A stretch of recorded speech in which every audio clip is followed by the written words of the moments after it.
by the people of Jamaica. And the sectoral debate continues this week.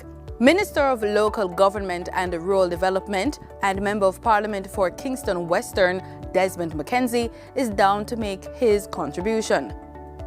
Member of Parliament for St. Catherine Southern and opposition spokesperson with responsibility for affairs concerning Portmore, Mr. Fitz Jackson, is also down to make his contribution. Remember, every year following the budget debate, the House of Representatives, the lower house, engages in another round of presentations known as the sectoral debates. Time is allotted for 2 sittings per week over a 6-week period following the close of the budget debate conducted at the start of the new fiscal year in April.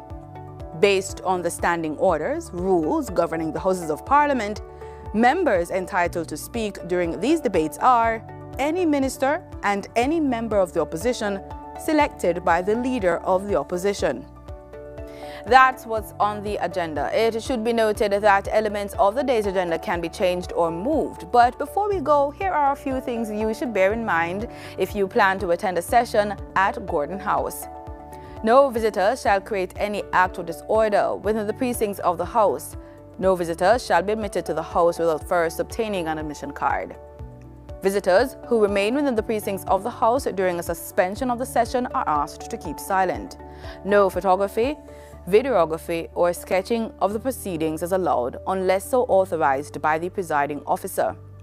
It's almost time to go to the main event, but before that, let's get the answer to the trivia question we asked. True or false? According to the standing orders, no member is allowed to address the House or a committee of the whole House for more than 30 minutes on any subject. It's true. However, the mover of an original motion is allowed 45 minutes for his opening address. The House or a committee of the whole House may at any time move a motion to extend the speaker's time sufficient for them to complete the presentation if the individual fails to complete it within the stated time. Now, over to the proceedings.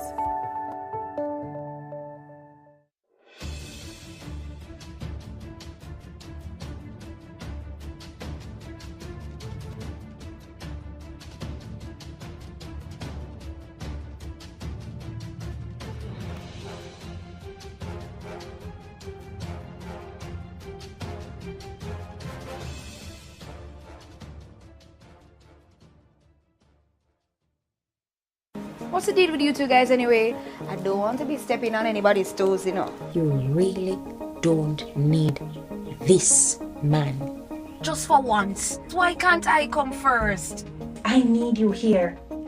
I'm not leaving here without you. Tune in to PBCJ this Sunday at 8 p.m. for the season premiere of Mirrors in Paradise. Cook it up and make we steam it. Fresh so me need it, tilapia a real fish. Cook it up and make we roast it. Farm fresh so me need it, tilapia a real fish. Grow smart, at the best part. Food for thought, so me have to eat smart. Easy catch, fully net. A tilapia, so you don't know what's next. Cook it up and make we fry it. Fresh so me need it, tilapia a real fish. Bring home the best in freshwater fish. High content of vitamin B3, protein and potassium. Tilapia, simple, healthy, delicious. Na na na na na na. We want a piece for Jamaica. Yeah, yeah. We have to be our brother's keeper. Yeah, yeah, yeah. Jamaica live good, yeah. I make we enjoy life. Want we feel safe at night. Jamaica live good. I better you and I. No say we future bright. Jamaica live good. Come together as one. I make the violence the world. Yes, walk right over there and drop it in the bin. Reuse that wastewater from your kitchen for the garden. Get your hands dirty and plant a tree. Farmers, hold off on the pesticides, especially near our rivers. Do your part to protect our watersheds so we can preserve the source of our drinking water. Every act to protect our watersheds counts. Start now. People always say government must be held accountable. But is whose job to keep government accountable? And what that really mean? Well, you see, when ministers and public officials have to provide answers for decisions made and can face consequences for those actions and decisions, that means they're being held accountable. Keeping government accountable is a key responsibility of our elected representatives, and the Parliament provides special tools or mechanisms just for this. As citizens, we need to understand how they work so we can play our part to ensure that the members of Parliament we elect are using the tools and doing their job well. Here are 4 of the primary tools you should understand and talk to your MP about. Tool number 1, Minister Statements. To effectively monitor the government, MPs need to stay informed. Every Tuesday when Parliament sits, different cabinet ministers are scheduled to give an update on decisions they're making on our behalf. These updates are called Statements by Ministers. They cover a wide range of national issues that other MPs, media, and citizens may have questions about and wish to examine further. That brings us to tool number 2. What you do when you want information? You ask questions, and that's why we have question time. Both opposition and government MPs can submit questions to the Prime Minister or Cabinet Ministers for details on, for example, how a contract was awarded or expenditure to purchase tablets for schools. So if you ever have a question for a government minister, try asking through your MP. After all, that's why they're your political representatives. They should represent your questions and concerns to the government. Tool number 3, Parliamentary Debates. When cabinet ministers present the government's proposals for new policies, laws, and programs, parliamentary debates allow both opposition and government MPs to air concerns, make suggestions, and endorse proposals. If you ever watch those debates, you know they can get a little fiery. But the debate is important as it informs decisions and continues until a vote is taken on the way forward. Then we have tool number 4, Parliamentary Committees. The general sittings of Parliament are not always sufficient for detailed examination of government work, so oversight committees are formed using government and opposition members to do just that. Some committees like the PAC and the PAAC are in place for an entire parliamentary term. Their job is to monitor the use of public funds to find ways to increase value and efficiency while reducing waste and corruption. Cabinet and state ministers are not appointed to oversight committees since they are a part of the government.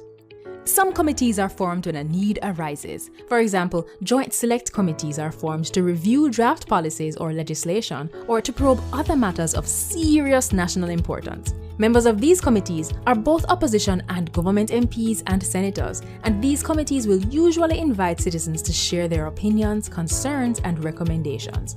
So there you have it, 4 accountability tools of Parliament that are used to make sure government run right. Visit jampja.org to find contact information for your MP. Invite them to meet with the community so they can better represent your issues and concerns in Parliament and keep government accountable. Get involved and let's make Jamaica land we love, Jamaica land we own, and Jamaica land we run well. A message from the Jamaica Accountability Meter Portal, funded by the European Union and the Inter-American Development Bank in partnership with the Private Sector Organization of Jamaica. Whatever illness you might have, it is important to visit the doctor at the earliest sign of sickness. For many conditions, early detection can lead to better outcomes.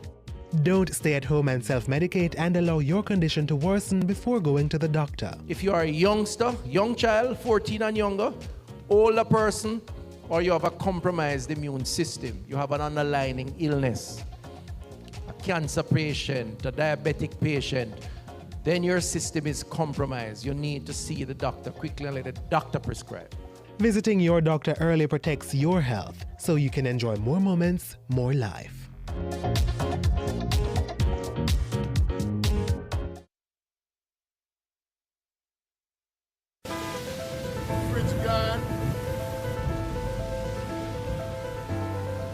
Hi, I'm Donna Onis-Blake, Program Director for the Nature Conservancy in Jamaica. Like me, you will remember the rains of November 2023, which came just outside of the May and September to October peak rainfall period. There was significant dislocation and distress across Kingston, flooded out residential dwellings, badly damaged roadways, and washed out basements amid general alarm across the city. Researchers at the University of the West Indies have cited high-intensity rainfall events as a major hydrometeorological hazard affecting Jamaica, noting that Kingston is highly susceptible to urban flooding, primarily in the downstream sections of the Hope River watershed and the Ligonier Plains. Notwithstanding Jamaica's enviable building codes, is there room for improvement in our construction methods? And specifically, in Kingston, could the application of nature-based solutions in urban construction projects make a difference in the face of more adverse flooding events? Consider, for example, how building porous parking lots and permeable pathways in your next project would allow for greater percolation and absorption, and therefore less runoff from the property to the roadway and into the stormwater drainage system. This nature-based solution, if employed widely in our construction industry, may one day solve the flooding of Kingston spaces and roadways. Learn more by visiting the United Nations Environment Programme project website, cityadapt.com, or simply scan this QR code right here. Traveling to Jamaica? Submit your customs and immigration declaration online for faster processing. Visit the enterjamaica.com portal, complete and submit your declaration prior to departure. Upon arrival, proceed to the immigration kiosk and swipe your passport to confirm your trip details and declaration. Once done, proceed to the customs hall to retrieve your luggage and final clearance. The online C5, making air travel easier. You may contact us or the Passport Immigration and Citizenship Agency for more information.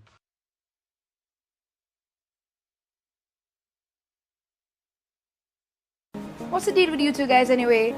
I don't want to be stepping on anybody's toes, you know. You really don't need this man. Just for once. Why can't I come first? I need you here. I'm not leaving here without you. Tune in to PBCJ this Sunday at 8 p.m. for the season premiere of Mirrors in Paradise. Jamaica, I can help you protect our citizens. Jamaica Eye will play a part in increasing your public safety. Jamaica Eye is part of an island-wide network of camera surveillance systems designed to increase the safety of you, our citizens. If you have a camera system outside your home or office facing a public space, log on to jamaicaeye.gov.jm today. Jamaica Eye, we're all connected. The Ministry of National Security, creating a safer and prosperous Jamaica. How do bills become law in Jamaica? Laws are made to create order, to ensure our safety, and to protect our rights against abuses by other citizens, organizations, and even the government itself. A bill is a proposal for either a new law or for a change to an existing law. Jamaica's parliament is responsible for making our laws, and that responsibility is shared between two houses. There are 21 parliamentarians appointed from both political parties to the upper house, also known as the Senate. And there are 63 members of parliament that we, the people, elect to the lower house, also known as the House of Representatives. To pass a law, there is a minimum of 6 stages required in each house. The process can begin in the upper house by a senator or in the lower house by your member of parliament. And their proposals for a new bill can certainly start with you, the citizen. Now, since the process often begins in the House of Representatives, let's start there. 1. The first stage begins with the introduction by the minister responsible for the bill, followed by the first reading of the bill by the clerk to the houses. This clerk is more like the CEO, the Chief Executive Officer for the Parliament. An announcement of the bill is published in the Gazette. This is a public newsletter that the government uses to inform the citizens of what the Parliament is doing on your behalf. 2. The second reading begins with a summary of the bill by the minister. The main reasons for the bill are discussed both by the government and opposition members to determine if Jamaicans would really be better off with the new law or changes to an existing law. A vote is taken by the House to determine if the bill will move to the committee stage. Sometimes before going to that stage, the minister responsible for the bill can recommend the use of a joint select committee. It's called joint as its members are taken from both the upper and lower house.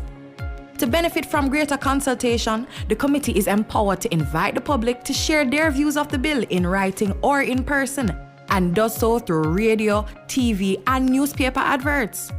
This Joint Select Committee submits its recommendations to the House of Representatives. The House debates this report, and a vote is taken to determine if the bill should go on to the committee stage, where it is examined by a committee of the whole House. Yes, that's the name. And that's what it is, a committee of all the members of Parliament that carefully examines each clause and makes improvements to ensure the bill will achieve its objectives.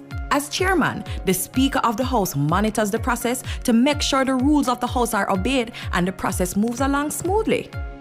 4. The Committee of the whole House examines the bill clause by clause, then sends its recommendations for changes to the House of Representatives. This is called the report stage. 5. The bill then passes to the third reading to allow a final opportunity for MPs to make changes before it is sent to senators in the upper house. 6 to 10. In the upper house, the senators go through the same steps we just described. If any changes are made, the bill has to be returned to the House of Representatives for their discussion and approval. Now, if the bill had started in the upper house, it would also have to be returned to them for approval of any changes made by the lower house. 11. Throughout the entire process, the bill is being checked by the Legislative Council. That's the Parliament's lawyer. But before the last step, a copy is sent to the Attorney General of Jamaica for final review and certification. 12. If all is well, the bill is sent to receive the royal assent from the Governor General as the representative of the Queen, Elizabeth II. The bill is now an Act of Parliament. The Act is gazetted, and the rights of Jamaicans are further preserved and protected by a new law.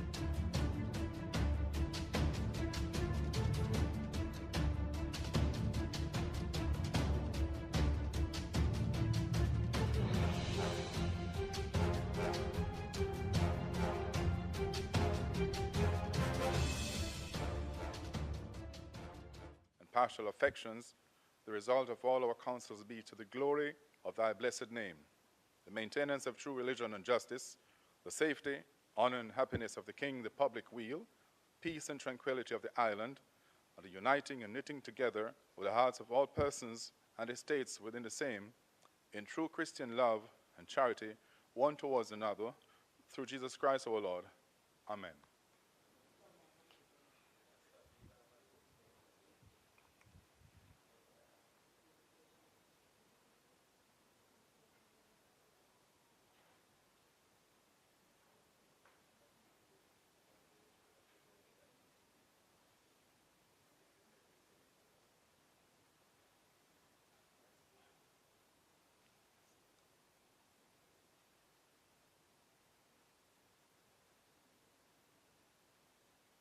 You may be seated.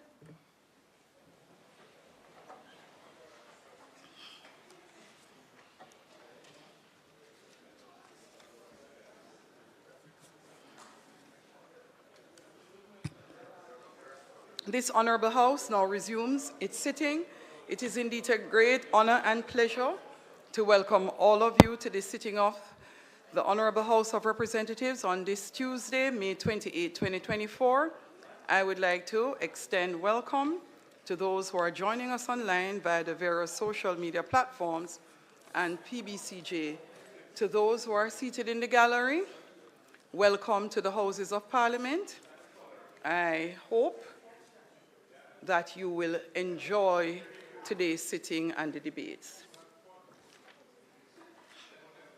Call of the roll. Mr. Clark, Mr. Bartlett, Mr. Holness, Dr. Clark, Dr. Chang, Ms. Grange, Mrs. Williams, Mrs. Malahoo Fort, Dr. Tufton, Mr. Mackenzie, Mr. Chuck, Mr. Vaz, Mr. Charles Jr., Mr. Green, Mr. Morgan, Mr. Hutchinson,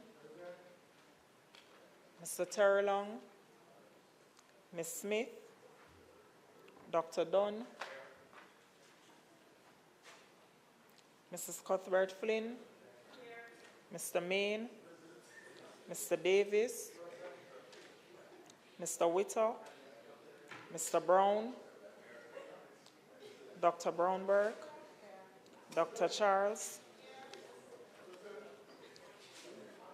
Mr. Chin, Mr. Cousins, Ms. Crawford, Ms. Daly, Ms. Davis, Mr. Golding, Mr. Graham, Dr. Guy, Ms. Hamilton, Ms. Hannah, Mr. Enriquez, Mr. Henry, Mr. Hilton, Mr. Jackson, Mr. Lawrence, Ms. Lee, Mr. Miller, Mr. Montague, Ms. Morrison, Mrs. Nita Garvey, Mr. Paulwell, Mr. Phillips, Dr. Phillips, Mr. Robertson, Mr. Robinson, Mr. Samuda, Mr. Shaw, Mr. Siblis, Mr. Shaw, Mr. Slowly, Mrs. Vaz, Mr. Warmington, Dr. Wheatley, Mr. Williams, Mr. Wilson, and Mr. Wright. Thank you, Madam Speaker. House Leader. Madam Speaker, I'd like to join you in welcoming members to the sitting of the House today and to welcome those in the gallery who have come to support, I'm sure, the two speakers for the sectoral debate today. Madam Speaker, I wanted to indicate before I invite you to suspend the items leading up to public business to enable the presentation of the members in the sectoral debate, to indicate that we have, as a parliament, enabled good dialogue and very robust discussion between both sides on various matters from time to time. And one of the things that I think we have agreed on overall is elements of the whole procedures and the way the flow of activities in the House will go in terms of the different sessions. And so I just want to reiterate, Madam Speaker, that we are very careful about private members' motion and that we do promote an arrangement which can enable the private members' motions to be taken.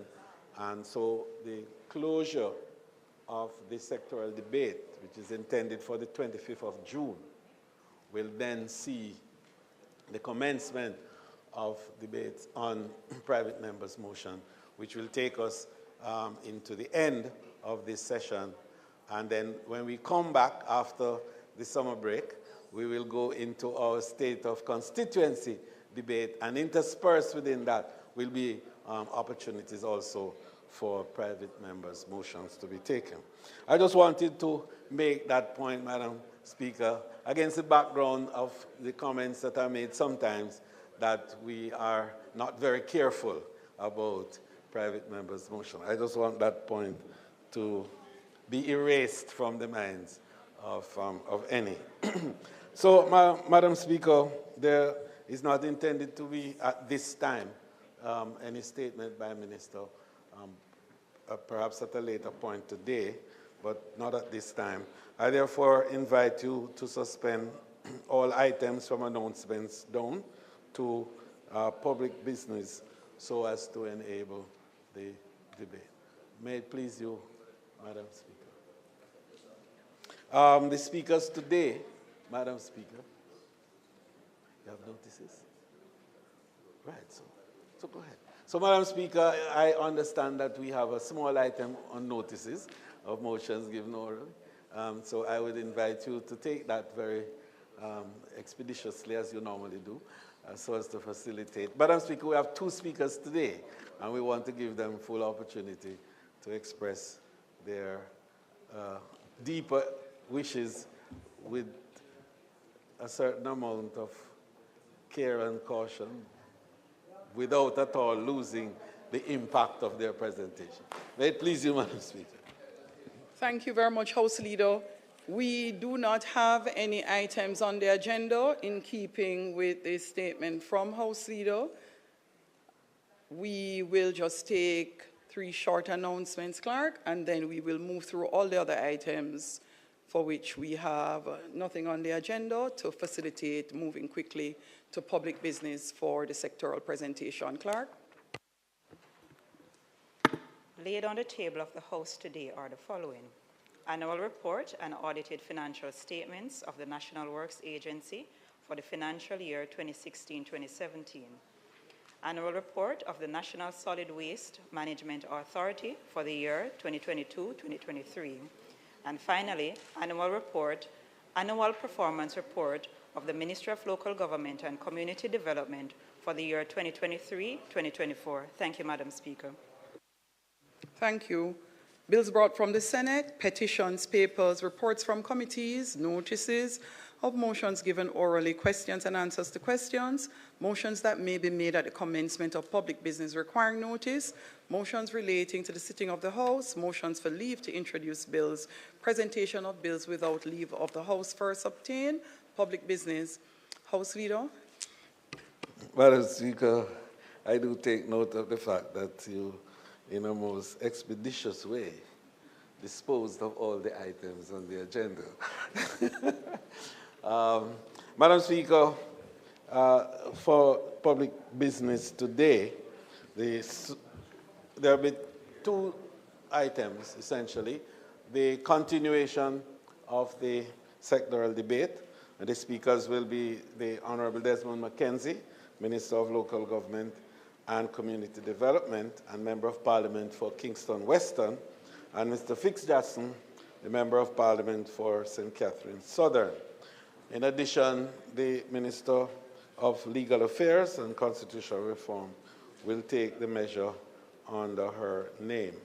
So, Madam Speaker, I would invite you at this time to, as I move for the continuation of the sectoral debate, to invite the Minister of Local Government and Community Development, the Honorable Desmond McKenzie, to make his presentation.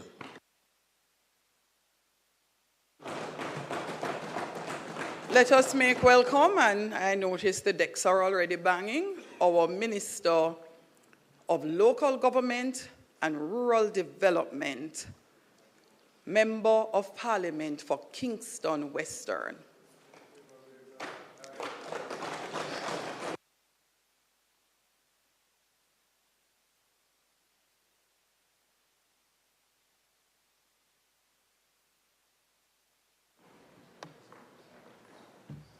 Madam Speaker, first of all, I'd like to give thanks to the Almighty and to once again thank Him for giving me the pleasure, the privilege to be able to address this honorable Parliament today. Madam Speaker, the strength and the power of the Almighty cannot be taken for granted and be underestimated. And we do, Madam Speaker, I personally do believe in the power of the Almighty. And I want to, Madam Speaker, give all thanks and praise for His care and His tender keeping over the years, Madam Speaker.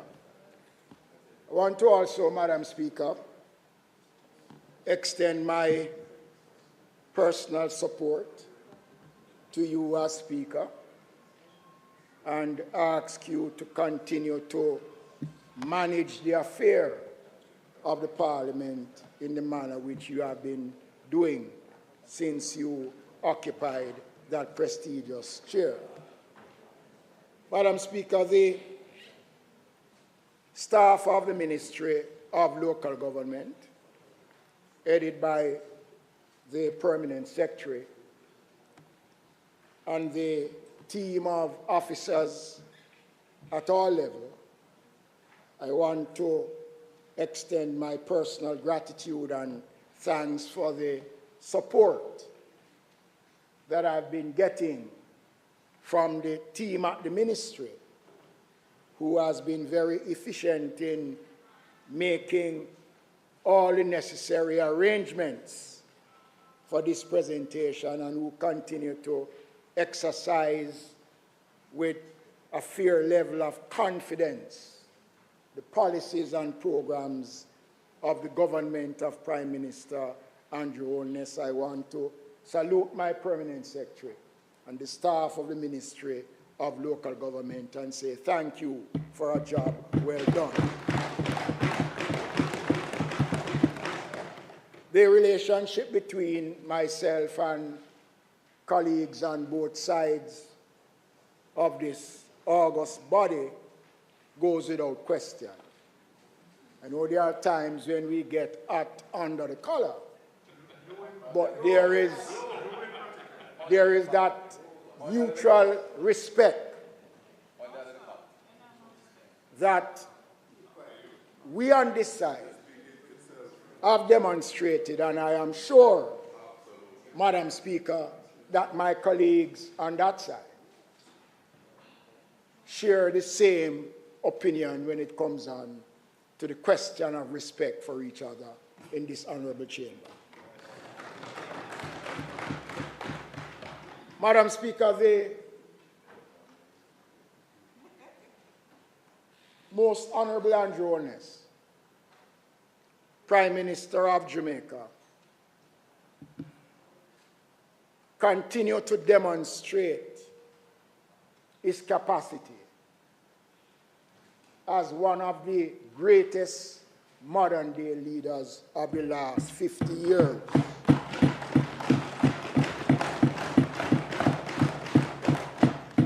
This goes without saying, Madam Speaker, and those who doubt his ability and those who underestimate his value to the political process in Jamaica is in for a rude awakening somewhere down the road, Madam Speaker.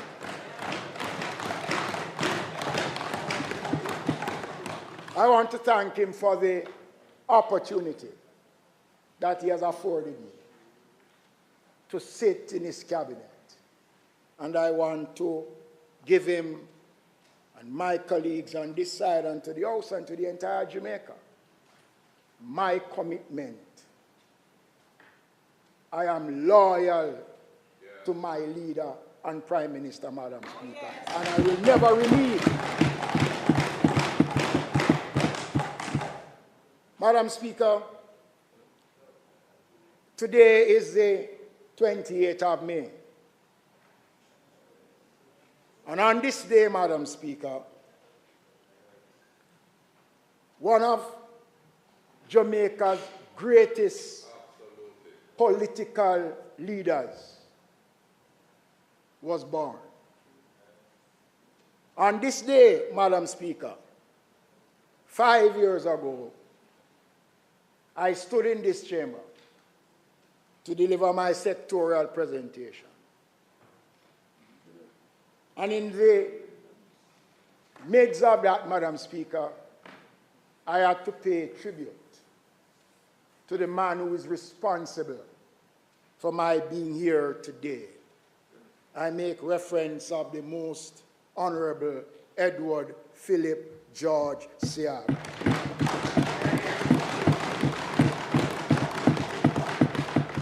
Today marks 5 years since he has left us, Madam Speaker.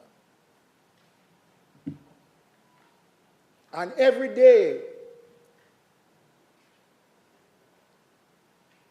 of my life,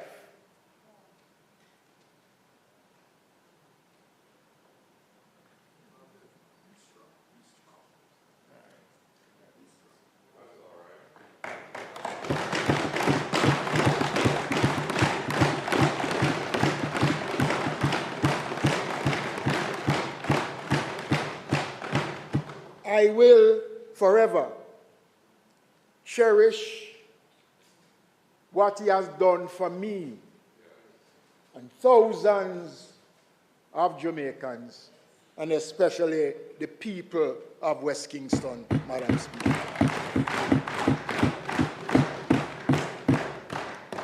I feel a sense of pride to know that I'm able to stand in this august chamber. First as a senator, he became the youngest senator in the history of Jamaica's parliament in 1959. He appointed me to the Senate in 2002. Madam Speaker, Edward Seaga represents what the real Jamaica is all about, Madam Speaker. Yes. Commitment, loyalty, and respect for people, Madam Speaker.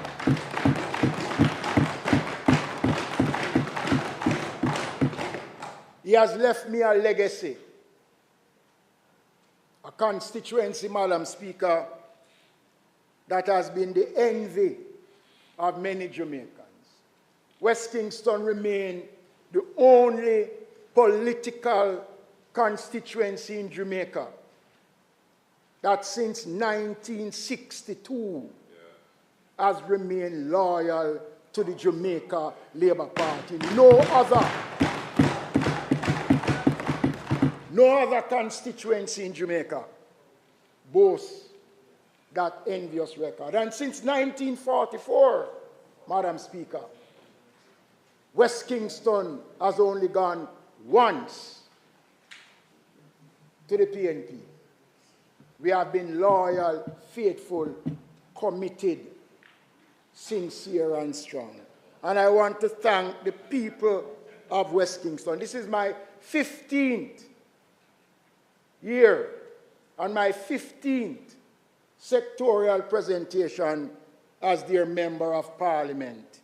And I want to thank the team, headed by my two councillors, Mrs. Daphne Urge, Jacqueline King, Susan Brooks Wilson, Charmaine Anderson, Devon Robinson, Dawn Spence Aaron, and I could go on and name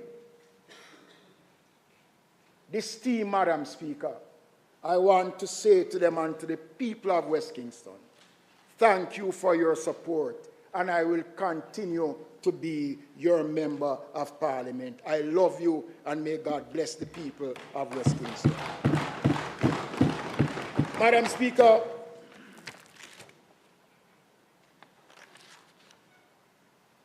I have served as councillor, mayor, and parliamentarian.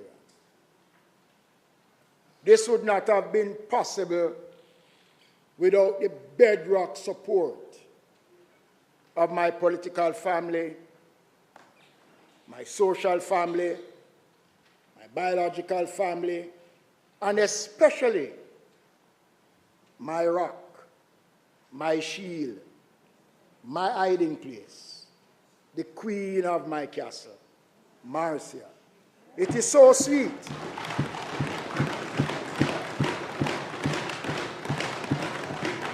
and reassuring to know that at the end of every day, 47 years after we were joined together, I can still lose myself in her sweet embrace.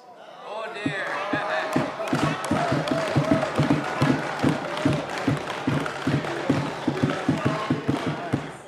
A tough woman. And I can still encourage and lift and be lifted by the support I receive from her. Madam Speaker, the family is important. And I want to say to her how I respect and love her sincerely, Madam Speaker. To my close protection team, Madam Speaker, I owe them a debt of gratitude. They have been with me for more than 10 years, Madam Speaker, and I want to tell you, I value them in the same way I value my family, Madam Speaker.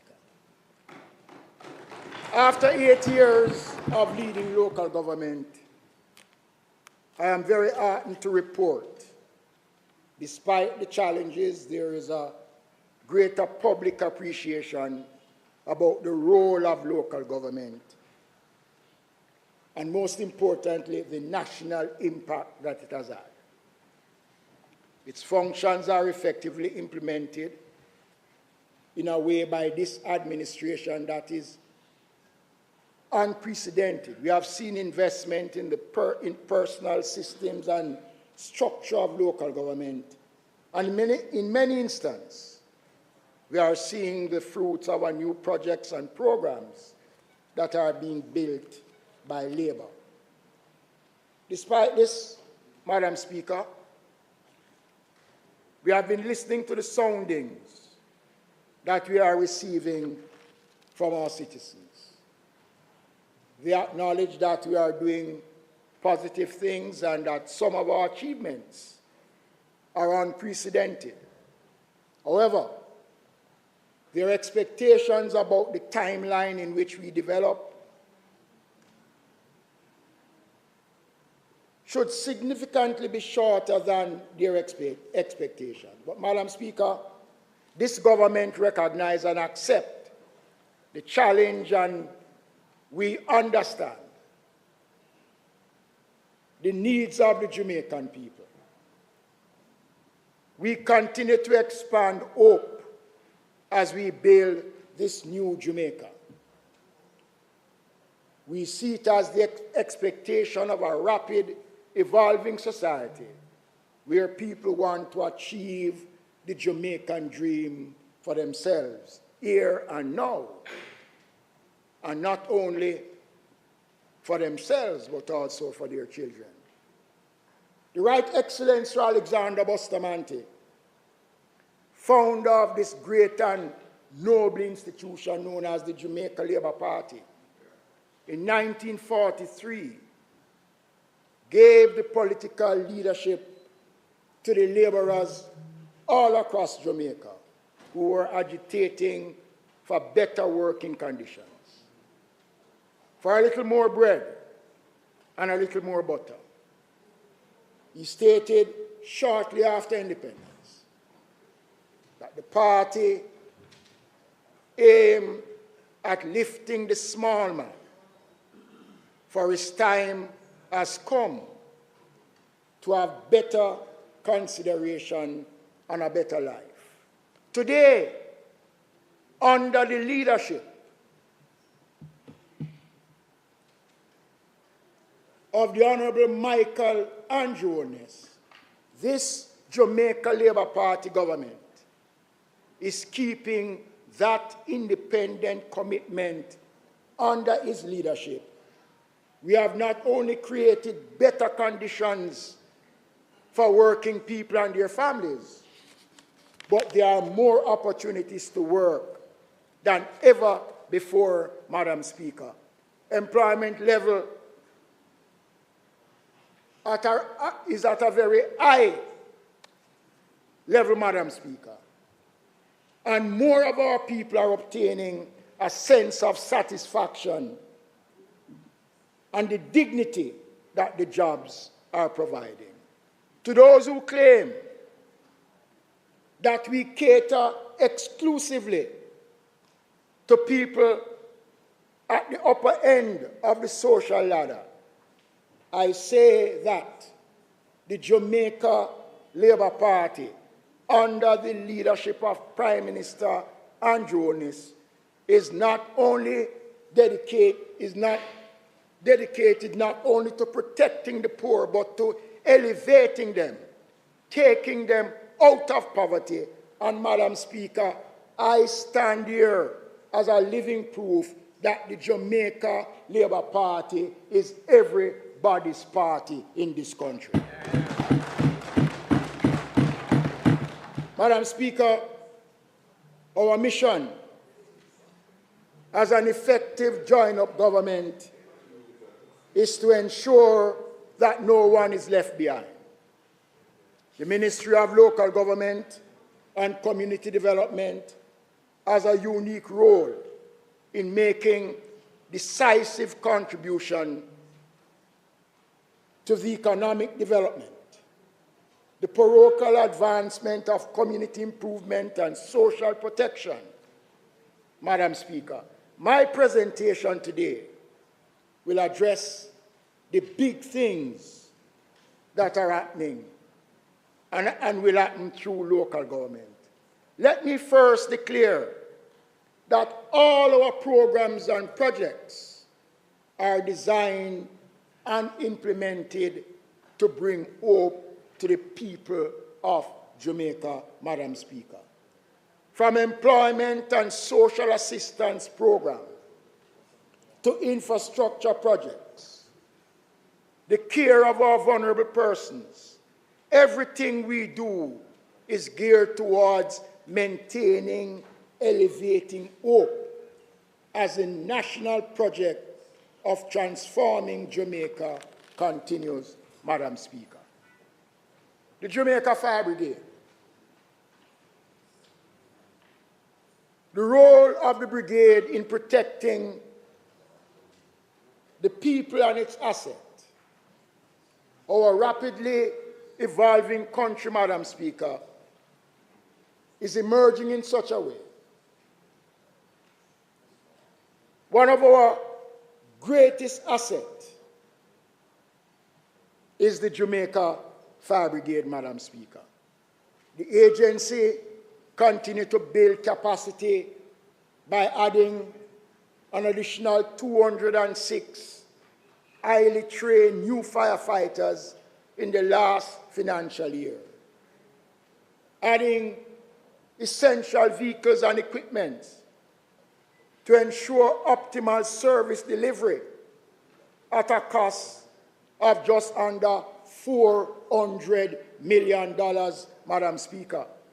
But, Madam Speaker, the 206 new graduates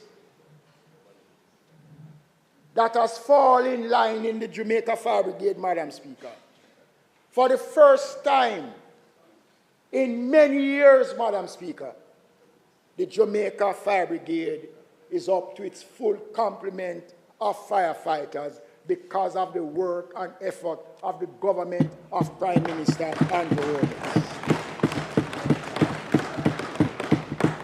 Some of the things that this administration have done to improve service delivery is the rollout of standby generators at our fire station to guarantee the country 24/7 operations under any circumstances. Over $24.5 million was spent to obtain 5 generators in the last financial year. 7 more will be purchased this year. This will result in an overall 25 standby generators in the service at the fire brigade. Something that has never happened before, Madam Speaker. This is no joke. Up to 2019. And Madam Speaker, some people will say, so why you're boasting about that?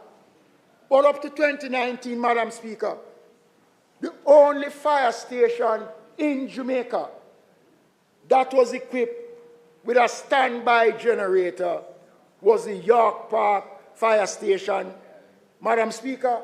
And let me say this. One, the Jamaica Fire Brigade is one of the oldest institutions in Jamaica. It is over 150 years old, Madam Speaker. And in the first time in its history, the government of Prime Minister Andrew Holness, there are 35 fire stations in Jamaica, and only one, up to 2019, had a standby generator. This is a government of performance, Madam Speaker. We are giving the firefighters the ability to receive calls, to protect lives and property. Madam Speaker, we are proud of what has been done so far. In the last financial year, 138 million was spent to repair and rehabilitate 10 fire stations across the country, from Morant Bay in the east to Negril in the west. The remanning of the fire station in Buff Bay in Portland, Ocho Rios, St. Anne's Bay, Santa Cruz, Black River, Waterford.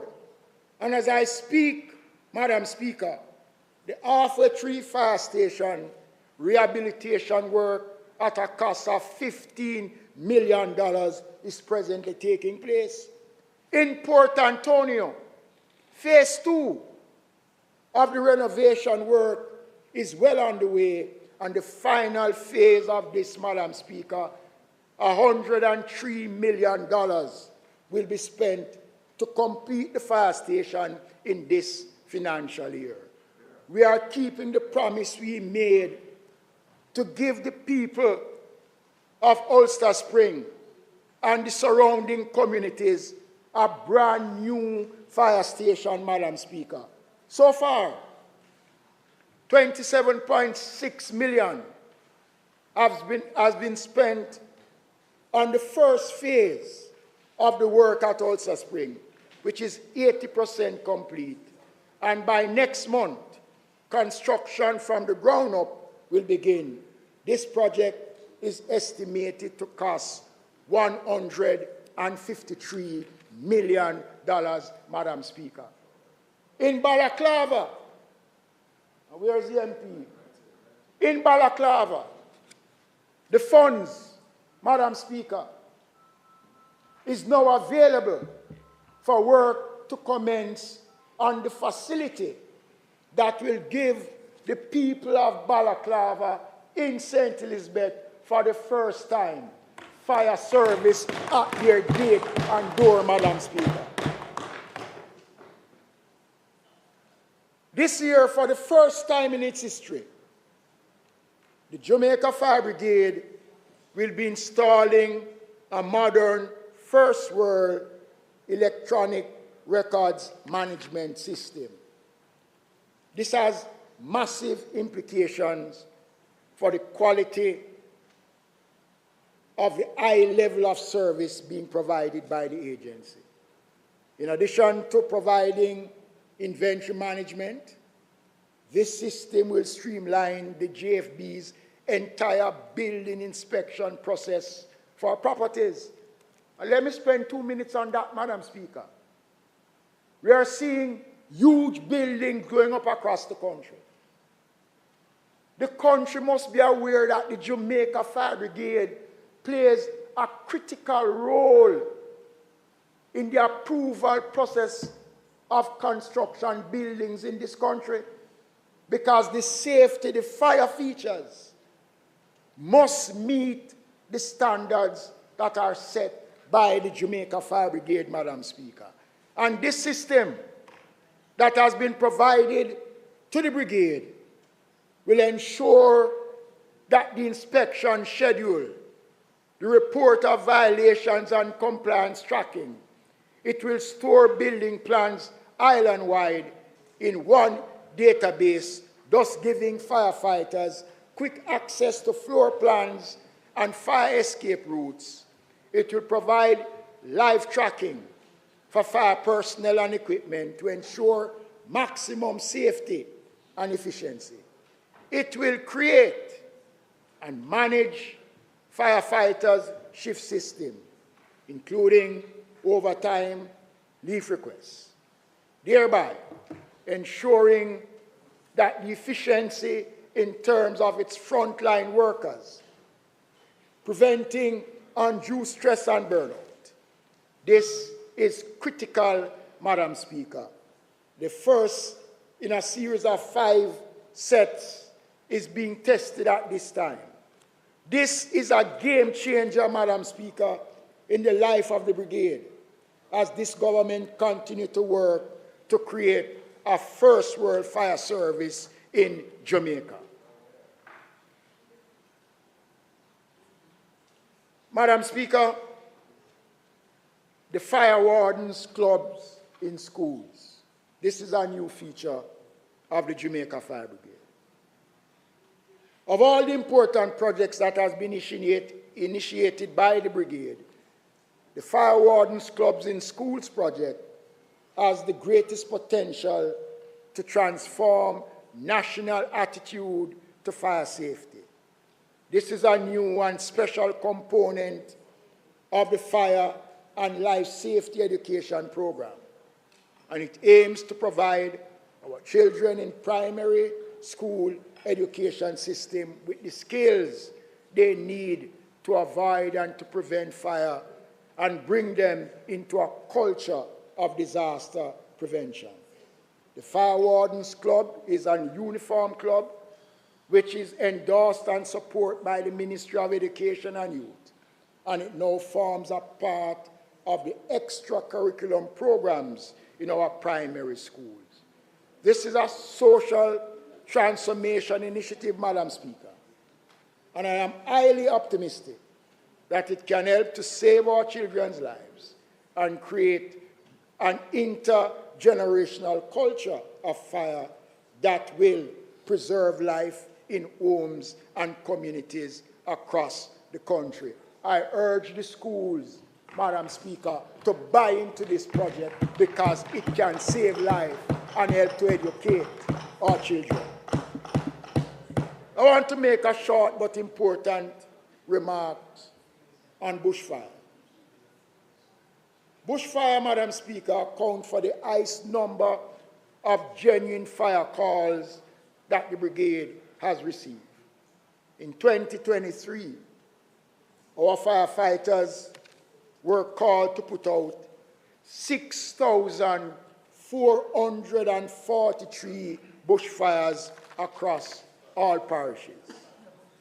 This is a whopping 81% increase over the number of bushfires that was recorded in 2022. Since the start of this year, we have already seen the brigade dealing with 2,134 bushfires. The brigade is now anticipating where these fires will occur by using the bushfire warning index provided by the National Meteorological Service. These initiatives have the desired effect, Madam Speaker, as the brigade has been able to respond strategically and have saved hundreds of hectares of residential, commercial, and government lands rather than being blindsided by bushfire. The Jamaica Fire Brigade is discharging its duties well, with the historical level of investment and support by this government. That is why, Madam Speaker, and I have to say it because if nobody don't correct it, it will remain out there. And that is why I was surprised at reading a recent article in which the mayor of one of our capital towns made reference to a bushfire. And the comment that was made, the reason why the firefighter took sick and was admitted to the hospital is because the brigade is lacking proper equipment to fight fire. Madam Speaker, the Jamaica Fire Brigade has never been in a better state than now. And I want to make the point. The previous administration, over its tenure, spent $605 million was allocated to the Jamaica Fire Brigade. $605 million. Madam Speaker, we have since spent 10 times that figure, Madam Speaker. Over $5 billion, Madam Speaker, has been invested in cutting-edge new equipment, more traditional equipment and infrastructure for the brigade. Our firefighters have bunker gears like dirt, Madam Speaker. Industrial washing machine to take care of them. They have utility vehicles of various kinds, fireboats, drones, other personal protective equipment. This government will be investing even more this year, Madam Speaker, to make the Jamaica Fire Brigade a world-class public rescue protection agency, Madam Speaker. And I urge this Parliament to let us unite and to salute the hard-working men and women of the Jamaica Fire Brigade for the commitment that they have been given to this country over many years, Madam Speaker. Bush, fire. The National Solid Waste Management Authority, Madam Speaker, has been facing a number of criticisms as it works to clear backlog and to ensure consistency in collecting residential waste. I know the challenges that the leadership and staff are dealing with. And I want to say to the men and women of the National Solid Waste Management Authority, that they have my total confidence as they work hard to rectify the problems in the fields. The addition of the 50 new compactor trucks to the fleet has resulted, amongst other things, Madam Speaker, over 1.1 million tons of solid waste being collected over the last financial year. 8 of these trucks are exclusively being used to address backlogs. We are making a big difference in this respect. I can assure this House and the country that the national public cleansing effort will intensify this year in keeping with this government's commitment to substantially invest in the National Solid Waste Management Authority another batch of 50 assaulted trucks, Madam Speaker. As I speak, 10 of these trucks are already here, and the remainder are on their way. Their deployment across the regions will lift the standards of service to a new level. This will go beyond the general improvements in public cleansing, which I will disclose later on in my presentation. The Drum at the Gate campaign. While public education campaigns are still being used to encourage proper disposal habits, one of the important initiatives launched by the entity is the Drum at the Gate campaign. The agency is identifying residents across the country that have no garbage bins and are placing storage containers at the gate free of cost. The initiative is in its early stage, and just under 1,500 bins have been placed so far. This is important, not only for encouraging proper waste management at the household level, but also enhancing a more orderly, physical, pleasant community environment. Madam Speaker, the accumulation of disposal plastic containers continue to be a national challenge, which the agency is tackling through a plastic separation and collection drive that currently involves 69 communities across the country. Over 500,000 pounds of plastic have been collected so far.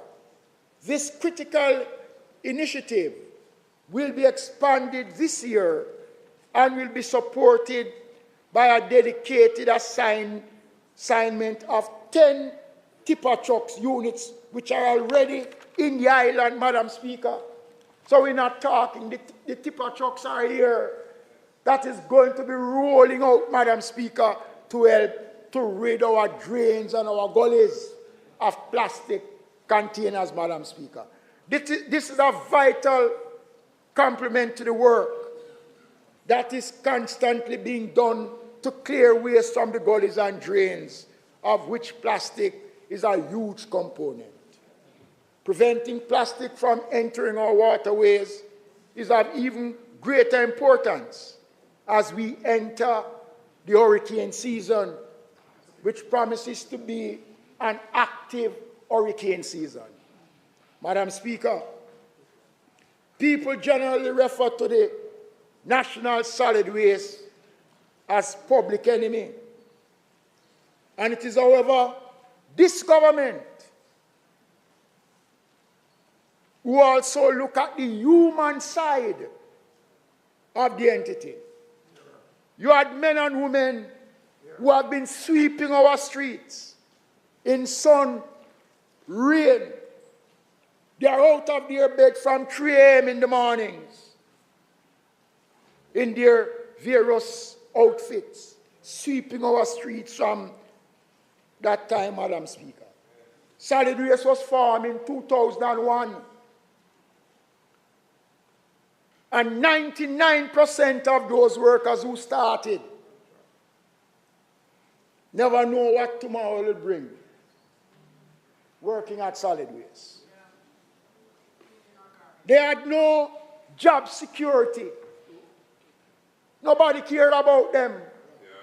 All they do is talk a lot about loving the poor, but never do anything, Madam Speaker, to secure the future for those who they talk about, Madam Speaker.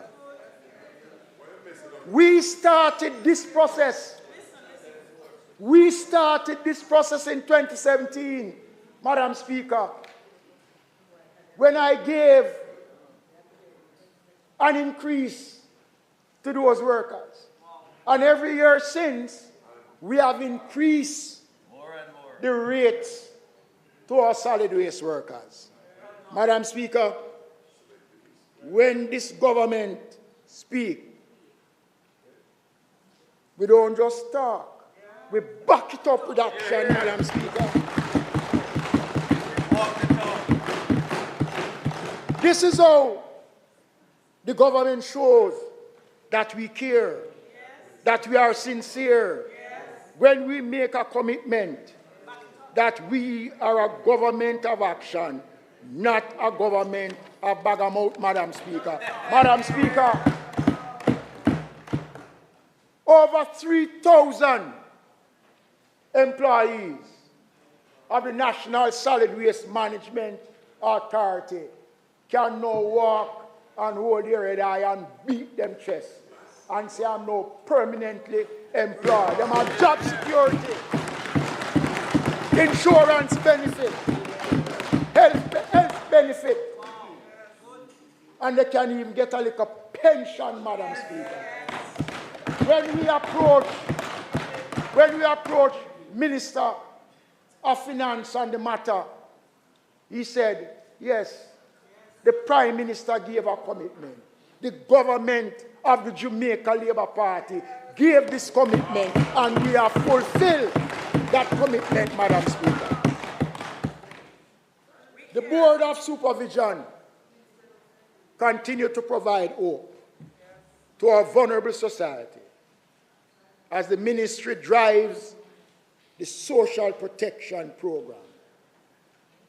The work of the Board of Supervision, Madam Speaker, I want to signal out for special attention a young woman who have brought steady hands, a tender heart in leading that organization. The Secretary, Ms. Trika Lewis, has been a source of strength and inspiration in providing the leadership for an important organization like that. Madam Speaker, this organization has brought hope to our citizens in homeless circumstances. 2 night shelters were built, one in Falmouth, one in Ocho Rios, at a cost of $42 million. The Clarendon night shelter was completed, and phase 2 of the King Street Transitional Center was completed at a cost of $40 million. This year, a new homeless facility. I broke ground in Port Antonio about 3 weeks ago. A new facility, see there, will be built at a cost of over $50 million, Madam Speaker. This is, in addition, Madam Speaker, to the 14 shelters announced by the Most Honorable Prime Minister in his budget presentation. The work has commenced with the National Housing Trust in identifying the lands across Jamaica for the construction of these facilities, Madam Speaker. This is a government, a caring, understanding government, Madam Speaker. While infrastructure projects and care services are provided for homeless persons, there is a beautiful story of hope and triumph. And I want members to listen to this. Since 2020, Minister, based on the clock, your approximate time for speaking is almost expired, and I think you're going into a new topic that we would love to be very focused on listening to. So in keeping with the standing order, I'd allow the 20 seconds to run out. House Leader.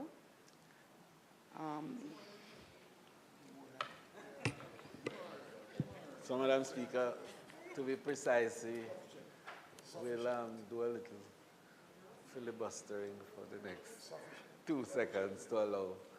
Absolutely. Madam Speaker, the member's time for speaking having been expired, I beg to move that his time be extended sufficiently to allow him to complete his presentation.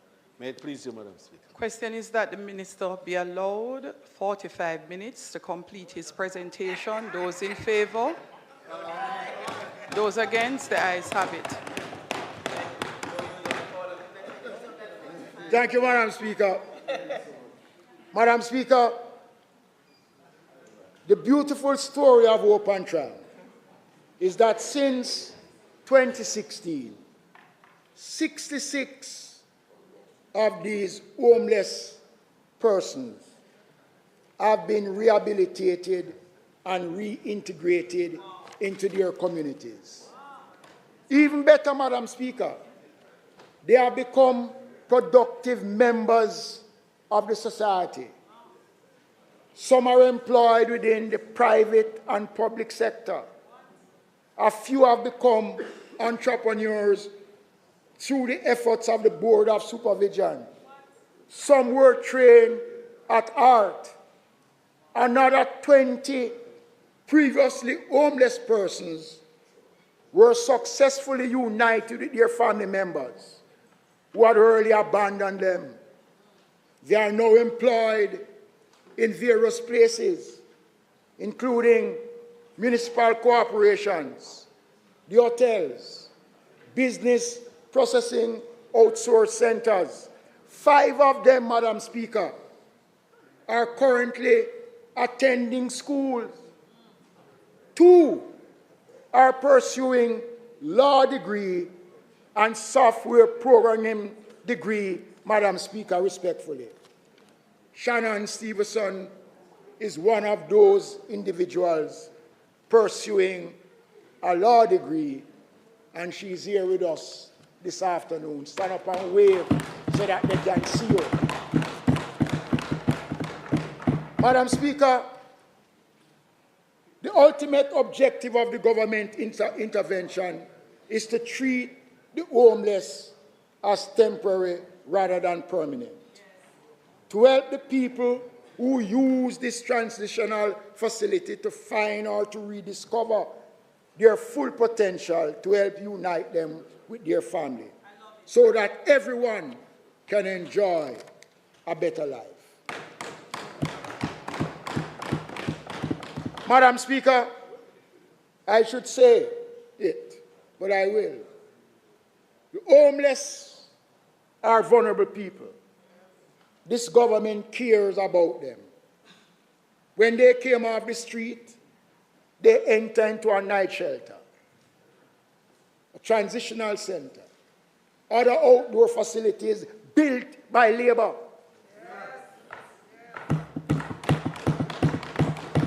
No government under the watch.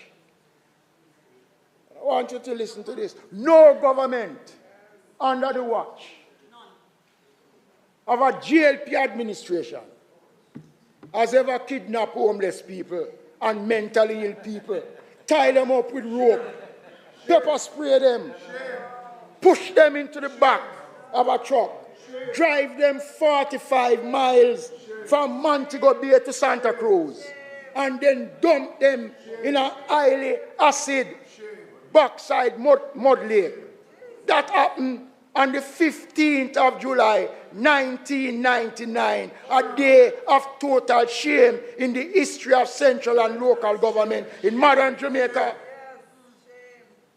It burned me to this day as local government practitioner that it has proven through a subsequent commission of inquiry that both low-level and senior-level employee of the then St. James Parish Council was involved in kidnapping 32 street people, 6 of whom who have not been found.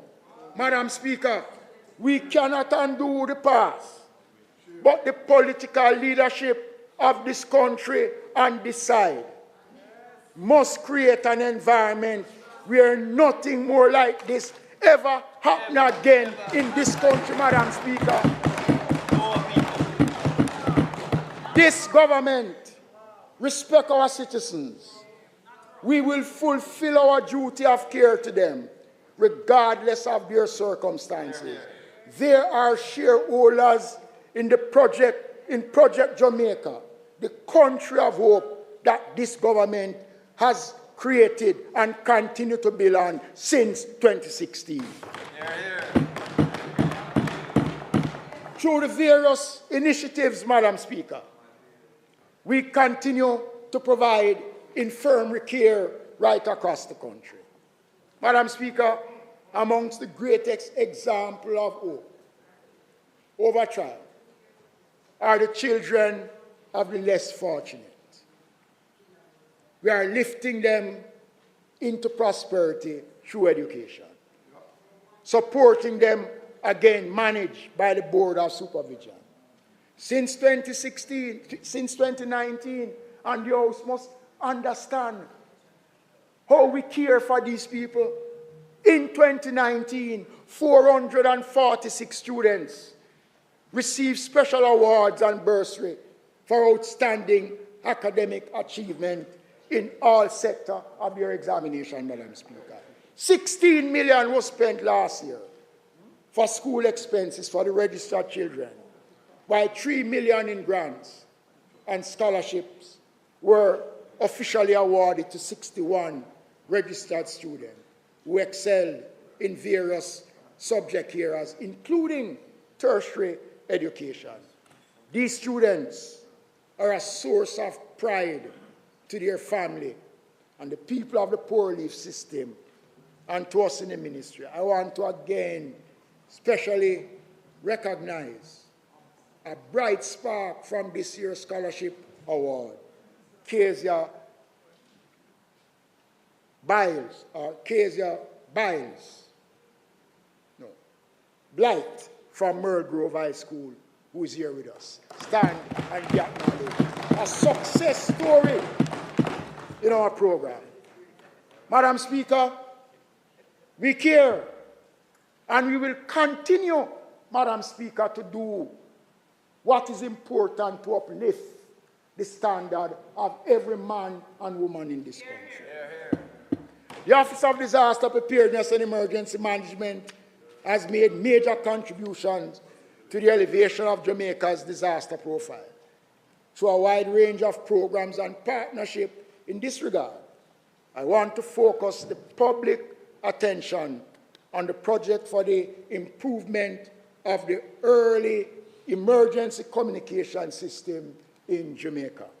Madam Speaker, a huge part of the emergency management period during and after disaster is an effective, dedicated communications network. In this respect, groundbreaking advancement has been made in implementing this project.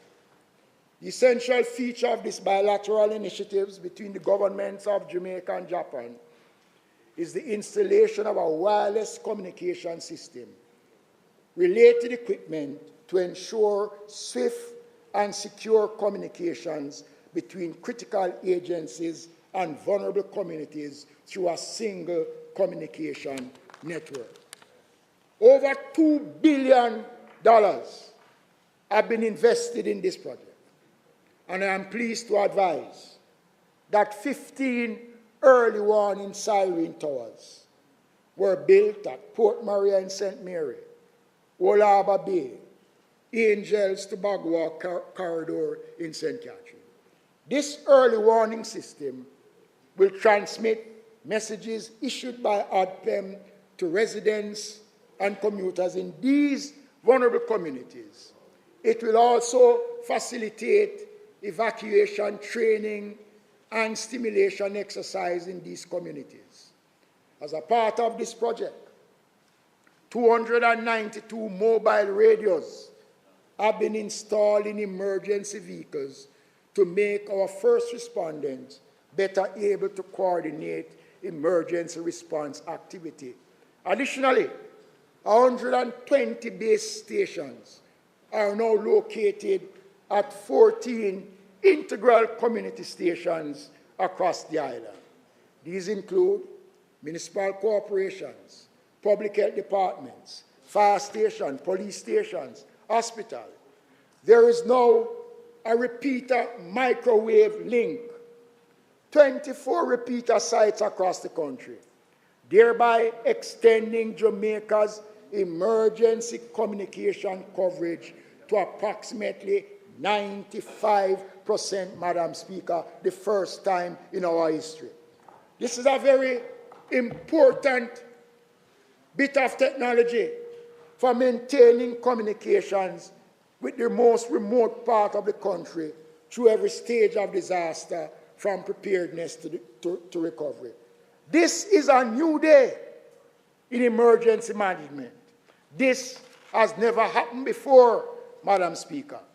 The effective completion of this project could not have come at a better time, just before the start of the Atlantic hurricane season.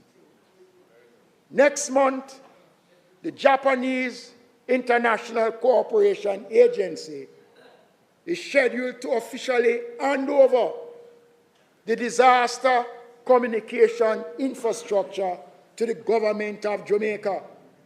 This will coincide with the 60th anniversary of the bilateral relationships between the government and to mark 34 years of cooperation between JICA and Jamaica. I want to specially acknowledge and to thank the Japanese ambassador to Jamaica and the team from the Japanese embassy for the tremendous job that they have been doing. The government of Jamaica cherish this tremendous partnership and friendship, and we look forward to achieving greater things together in the years to come. Early warning flood system for Port Maria and St. Mary. In my last presentation, I indicated the government intend to initiate a flood warning mechanism for Port Maria as a part of the wider effort to protect property, especially the people of this extremely vulnerable town. This year, work will begin to install the flood hazard early warning system for Port Maria. Specifically, this will be comprised of 10 siren towers that can automatically, manually operate, 2 auto weather stations, and 2 rainfall intensity gauge in the watershed, which will be linked to the siren. Additionally, clear identifiable evacuation routes with appropriate signs will be developed to ensure rapid escape from flood-prone areas. ADPEM will undertake a public education awareness campaign. This, Madam Speaker, along with the residents and business owners, will be trained to manually operate the siren interpretation warning messages and take necessary actions to reduce the flooding on their homes and businesses through a special flood mitigation technique community disaster risk management group for Port Maria. This will be established, and I hope the Member of Parliament will play a critical role in that exercise. This project will be implemented at a cost of $17 million. I'm looking forward to the efficient and effective installation, and the commitment made is a commitment kept, Madam Speaker. Madam Speaker, the Social Development Commission, it cannot be overstated that this government is serious about elevating hope by ensuring that all Jamaicans feel connected to the significant economic and social changes being implemented across the country. The work of the Social Development Commission is invaluable. In this respect, the agency is making notable impact on our citizens' lives at the community level. In the last financial year, the agency successfully supported 49 community projects valued at $93 million, with infrastructure development, education, economic empowerment as their main objectives. These projects have a direct impact on nearly 157,000 people.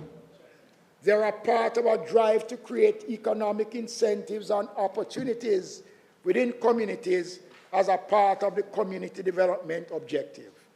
Additionally, the SDC issued 357 grants amounting to $19.6 million, a special entrepreneurial grant valued at $74.7 million to 149 small business owners in several communities.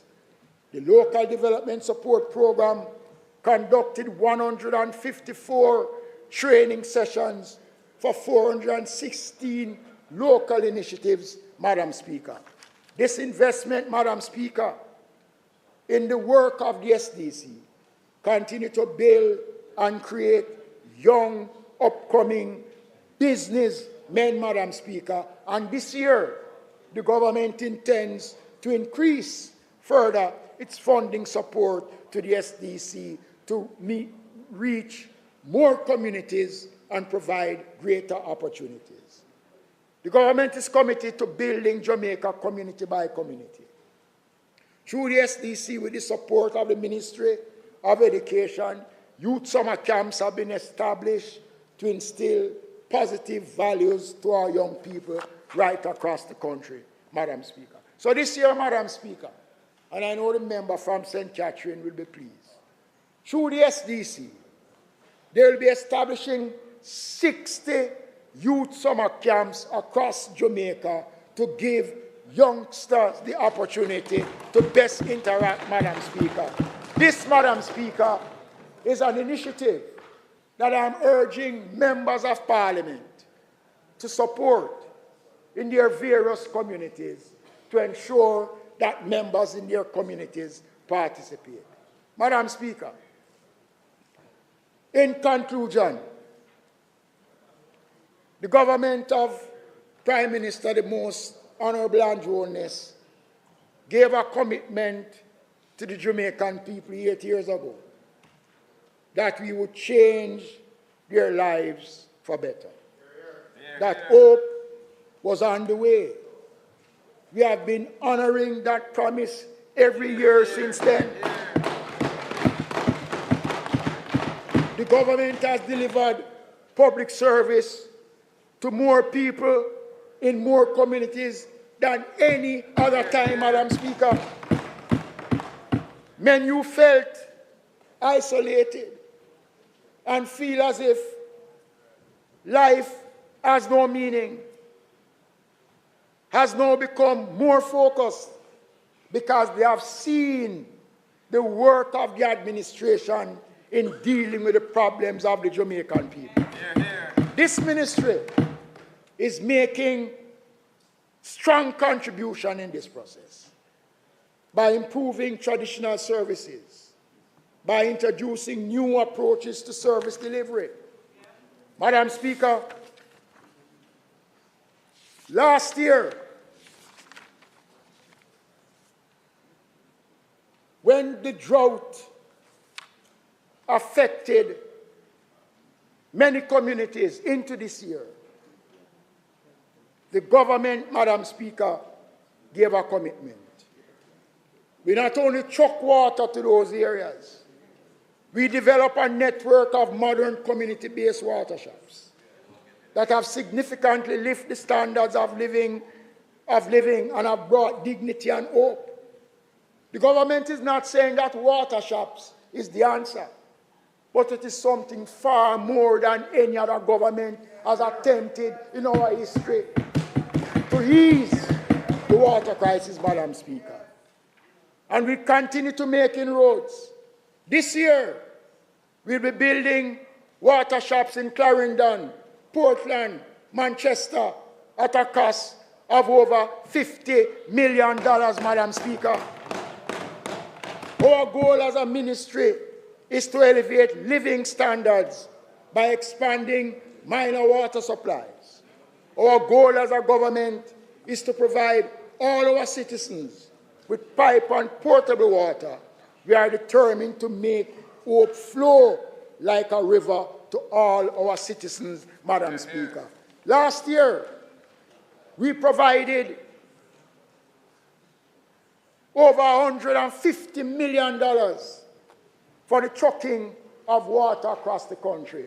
This year, we'll be providing an additional $170 million for the trucking of water to various communities across Jamaica, Madam Speaker.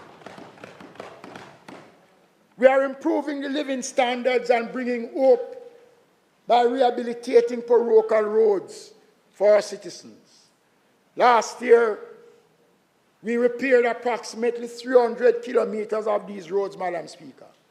This year, we'll be spending an additional $200 million more on these roads. This is in addition to the parochial roads that will be rehabilitated under the $20 billion Spark program, Madam Speaker, over the next 2 years. And Madam Speaker, let me make the point. The Spark program is not a replacement for the regular maintenance of roads that the municipal corporations have to do, Madam Speaker.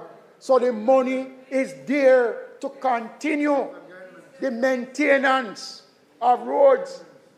And I urge those, Madam Speaker, not to use the Spark program as an excuse not to carry out the work. The money is in the Ministry of Local Government, and once it is requested, it will be released to the various municipalities, Madam Speaker. Madam Speaker, we will be restoring and expanding the work in our public cemeteries, Madam Speaker. And this, Madam Speaker, is something that I think that every Jamaican should sit back and look at. Madam Speaker, our cemeteries over the years have deteriorated. Last year, Madam Speaker, the government spent over $100 million on public cemeteries. This year, Madam Speaker, we'll be spending another $100 million, Madam Speaker, to clean and to maintain public cemeteries across the country. I urge Jamaicans, Madam Speaker, to join with us in bringing respect to the final resting place of our brothers and sisters. And we should, Madam Speaker, and I call on the country, I call on the House to support us in this effort, Madam Speaker, to restore pride and dignity to our public cemeteries across the country. Madam Speaker, the government has made an unprecedented effort to transform municipal buildings across the country. A couple of years ago, we concluded the construction of a new municipal building in Westmoreland. And last week, I had the pleasure of opening the Portmore Municipal Building built by labor at a cost of over $200 million, Mr. Speaker. Madam Speaker. Madam Speaker, shortly, for the last 25 years, the St. Thomas Municipal Corporation has been operating in conditions that is unsuited. Nobody can feel proud about the facilities that the people in St. Thomas operate under. Madam Speaker, a commitment made back in 2017, shortly, the St. Thomas Municipal Corporation will be moving into a spanking brand new facility at the Goodyear facility in St. Thomas, Madam Speaker. The parish of St. Anne, Madam Speaker, we are now focusing our attention on building a brand new municipal building for the municipality of St. Anne. And the work have already started, Madam Speaker, on that facility, Madam Speaker, to get the work going, the designs and everything. So we are moving at a pace because we are providing these facilities, Madam Speaker, so that our local representatives can feel a sense of pride in where they sit to administer the affairs of the people that they represent. Madam Speaker, this administration has done more for councillors than any other administration in Jamaica. Nobody can question the sincerity of the Andrew Holness government when it comes on to supporting local government in a meaningful way. For the first time, we introduce administrative assistance support to councillors. So councillors would get funding either to rent an office or to pay for an administrative assistance. Madam Speaker, we value the work that these assistants have done.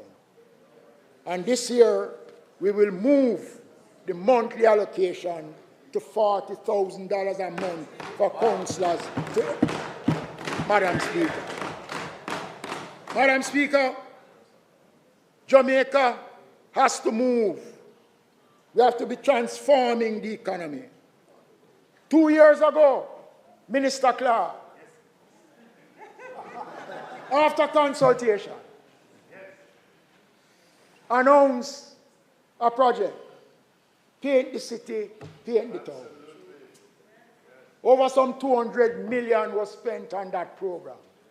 When you drive around some of our major towns in the country, you will see what the government as Prime Minister Andrew Holness have done, bringing life to the cities. Madam Speaker, we're back this year. And the government is providing another $100 million, but we'll be taking this into the communities across Jamaica, Madam Speaker, to give the communities a facelift so that the citizens can feel a sense of hope, happiness in living in Jamaica, Madam Speaker. Madam Speaker, I can't describe the smile on the faces of people when you hand them the keys, Minister Clark, to their indigent. Madam Speaker, when I became a councillor in 1977, indigent also used to get a little money to support. Yes, I'm 72 years old this year. 72. Madam Speaker, a little board house, Madam Speaker. Nothing is wrong with a board house. This government is thinking beyond that, Madam Speaker. And we have been building solid concrete structure, Madam Speaker. And we not only build these houses, Madam Speaker, we put furniture in them, Madam Speaker. This year, Madam Speaker, the government has provided another $150 million, Madam Speaker, to roll out more social houses. And we are going to, Madam Speaker, be putting in solar system. Wow. Energy saving. Madam Speaker, we did it already in one that we just opened. And Madam Speaker, these houses, Madam Speaker, will lift the standard of living for many Jamaicans. And this is something that every member in this house should support because it is bringing hope to persons who never had hope before. Madam Speaker, the government is working hard to rehabilitate markets, Madam Speaker. Our markets are in a bad condition. 98% of our markets are over 100 years old, Madam Speaker. And this administration, since 2016, has built 4 brand new markets, have renovated a lot more, Madam Speaker. But, Madam Speaker, a lot more needs to be done on our markets. We are providing, Madam Speaker, $500 million, Madam Speaker, for the renovation and the building of a brand new market in Alexandria, in St. Ann, Madam Speaker.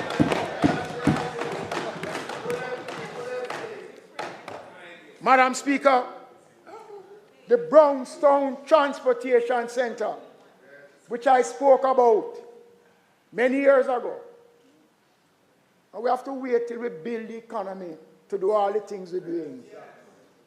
And now the economy is at a stage where we can now build, Madam Speaker.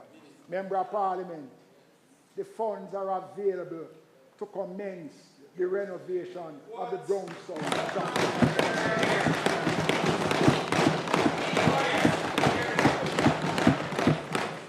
Madam Speaker, coming down, we continue to improve public cleansing through historical investment in the collection of garbage units. The National Solid Waste Management Authority, Madam Speaker, will be focusing on removing old cars and other type of bulky waste, which are an eyesore and a public health problem to the country. Madam Speaker, we couldn't do it effectively before. When we took over in 2016, we inherited 2 broke-down crane trucks. That was of no use. Madam Speaker, the entity is now in a position to target abandoned vehicles, Madam Speaker. You have garage operators who have taken over the streets, operating garage 24/7 without any respect. Madam Speaker, I am saying, Madam Speaker, that the National Solid Waste Management Authority is now in possession of 4 brand new crane trucks, and I am announcing a massive island-wide derelict vehicle removal program that will be carried out shortly. In addition, Madam Speaker, we have obtained 8 specialized scout trucks that will collect solid waste from hard-to-reach communities across the country. This government will continue to change the face of Jamaica in a fundamental way. I urge this Parliament to give support. It is difficult, especially for those persons who are physically impaired and disabled, to access our sidewalks because used car owners take them over, garage operators take them over. It is creating a nightmare. And I call on the country to unite in this effort to rid our streets of this kind of danger, Madam Speaker. Madam Speaker, I am pleased to advise that this summer,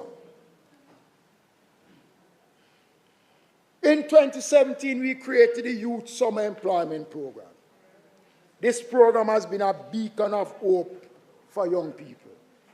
Over 40,000 young people have been professionally trained and deployed to help the ministry and the local authorities in implementing critical functions while earning a good income. This is an immensely popular program, the largest in the Caribbean. And we are being flooded with requests from youngsters about the details of this year. Madam Speaker,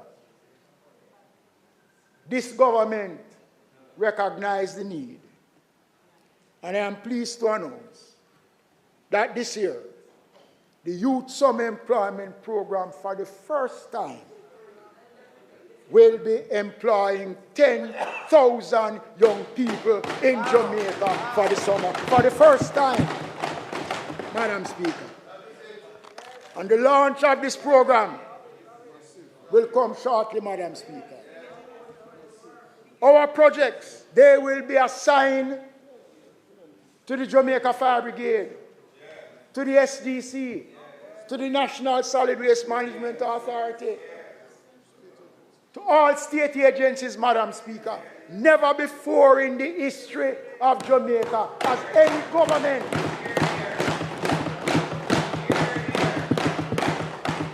in any one given time has offered so much in terms of employment to our young people. This is a progressive government, Madam Speaker. Finally, all our projects and programs are bringing Jamaican people hope. H for human advancement. O for opportunity. P for progress at the personal and community level. And E means everyone will share in the better Jamaica that we are developing. No one will be left behind. Our philosophy of governance and our performance have elevated public expectations of us. We expect commendations, and I take a bow. We expect criticisms, and I take a bow also. That comes, Madam Speaker, as a result of the high standards that we have set. Madam Speaker, those of us who are boys, when you go to bush, those from the country, like Kingston, man, used to go in a Maple Cemetery, go pick coolie plum. I never stone a mango tree, Madam Speaker, that have green mango. Fluxy mango. Madam Speaker, we don't stone fluxy mango, Madam Speaker. Expectations are high, Madam Speaker. We will be working to fulfill them. The government is mission-oriented, focused. We still have the passion to serve. We have the vision, the vigor, the vim, and the vitality.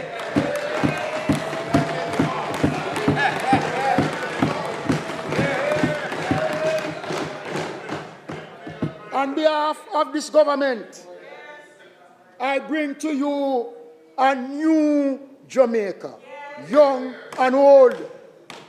The evidence of our achievements today, the message of hope, and the commitment that we will continue to deliver a better tomorrow.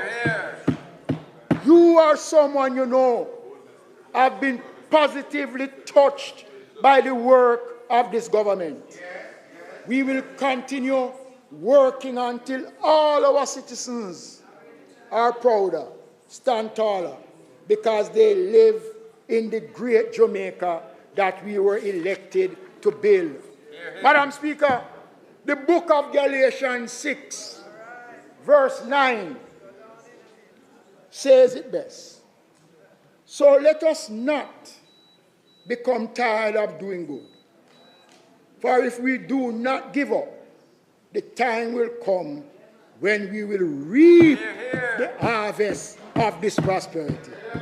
I say to every Jamaican, keep being positive. Always be hopeful. We will achieve the Jamaican dream together. We have put the runs on the board, and we're still batting for you. This government's record is second to none and will never be erased by mischief makers, non-performers, and peddlers of false news. Greatness is in us and in our country. Under this government, our greatest days are near at hand, under the skillful hands of Prime Minister Andrew Ellis. We are grateful of the Jamaican people for their confidence in us and for their future confidence that they will continue at the right time. We commit ourselves to continue the great work of building for you and your community. God bless Jamaica. God bless the people of Jamaica.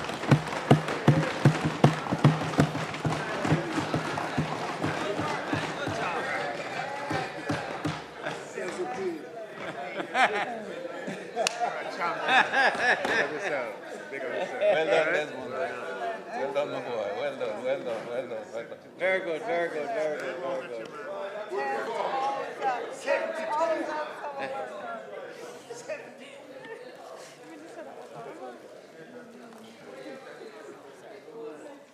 I get a roll? Yes.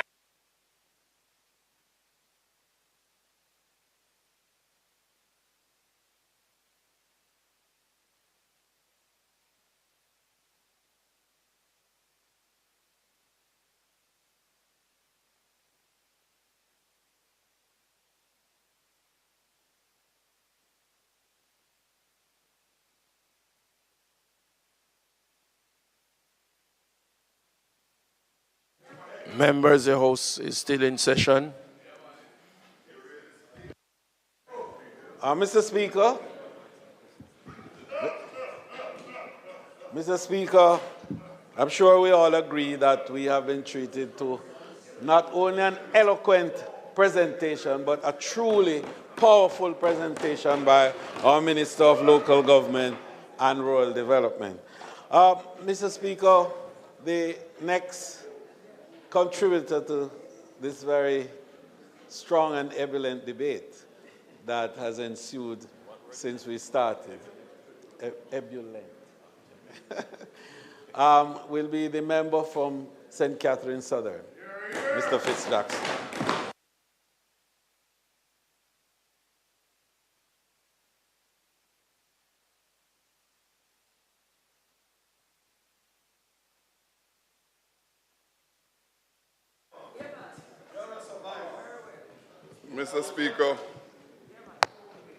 Mr. Speaker, colleagues on both sides, it is my pleasure to participate in this year's sectoral presentation. Mr. Speaker, I must say thanks to my family, biological family, and my constituency family, and my party family of the People's National Party. Mr. Speaker, this is my 30th year in this Parliament. I hear someone talk about survival. Mr. Speaker, I owe my political survival to the team that I work with in South St. Catherine. Without them, I would not be here. I want to especially mention my councillors, Anthony Wint, Van Rick Preddy, Gary Nicholson, and the newest councillor of the Greater Portmore East Division, Achoy Gordon. And I must make mention of a couple of councillors who passed, regrettably, Ivan McCormack and Councillor Michael Edwards. Mayor Leon Thomas.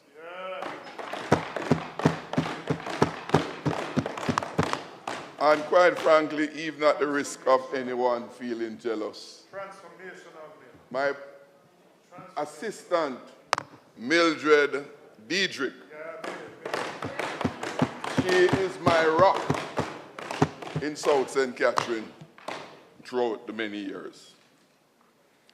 Mr. Speaker, while we honestly cannot say this presentation will play a part in the appropriations for this financial year, I do hope that my remarks will serve to impact how the expenditures are made and hope that they will impact the lives of our people in a more positive and meaningful way. After all, that is what public expenditures ought to be about, making people's lives better. Above all, I hope the manner in which the expenditures are made will make the quality of life of our people that much better. And this brings me to the core of my presentation, making a quality society. Before I do so, Mr. Speaker, I will make some remarks about Portmore, for which I have special responsibility. And permit me, when the leader of the opposition announced my portfolio assignment, many smiled. What is this? Never heard anything like that. Yes, the question is, very important work. The portfolio that I have been assigned is part of the theme of the People's National Party, of good governance and accountability, for which the special responsibility of Portmore becomes central in light of what we saw began to happen by this government to the people of Portmore.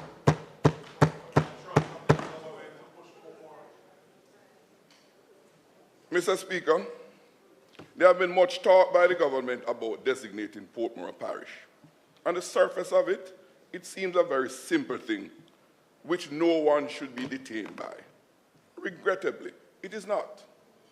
Rather, Mr. Speaker, it's a sinister attempt to reintroducing that age-old and universally abandoned practice of gerrymandering the parish boundaries of St. Catherine.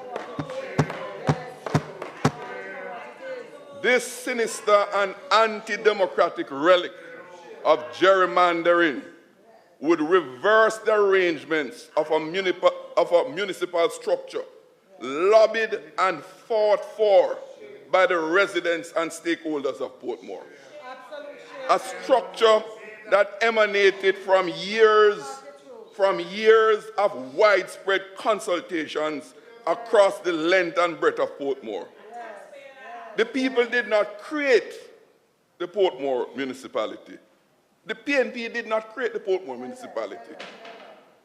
The PNP merely facilitated the expressed desire and aspiration of the people of Portmore to have their wisdom and intellect prescribe what they want. Yes, it is a fact that the PNP has been more successful at the polls generally, more than the JLP has been. The PNP administration facilitated that realization because we respect the will and the intelligence of the people we serve. And because we don't see ourselves as their masters, but as their servants. Interestingly, in this same construct, since 2003, the JLP has won control of the Spanish Town municipality once, because the political pendulum had swung in their favor. That was in 2007. It was the JLP administration, led by the then Prime Minister Golding, who had flown the idea of making Portmore into a parish during the campaign leading up to the 2007 general elections. However, I gather that after assessment of a requested extensive study done by the EOJ, the idea was abandoned for the rest of the term of their office. Not having ever won a majority of the seats in the Portmore municipality and only winning the mayorship there once, the current administration decided to use its parliamentary majority to unilaterally manipulate the boundaries of the two Portmore parliamentary seats and separating Portmore from the parish of St. Catherine. In so doing, they sought to unilaterally determine constituency boundaries by removing communities that traditionally voted for the PNP. They seek to go further and separate Portmore from the rest of St. Catherine. By removing the Portmore councillors from St. Catherine municipality, they figure their chances of taking control of that municipality would be improved. This plot was clear to us from the very beginning, and we said so. And this was continuously denied by the government. Then, alas, the former senior cabinet minister and member from Southwest St. Catherine, in celebration of the sinister plot, affirmed publicly that the JLP will take control of the St. Catherine municipality and will not lose the East Central seat ever again, because they now will be getting the boundary changes they wanted. On record. On record.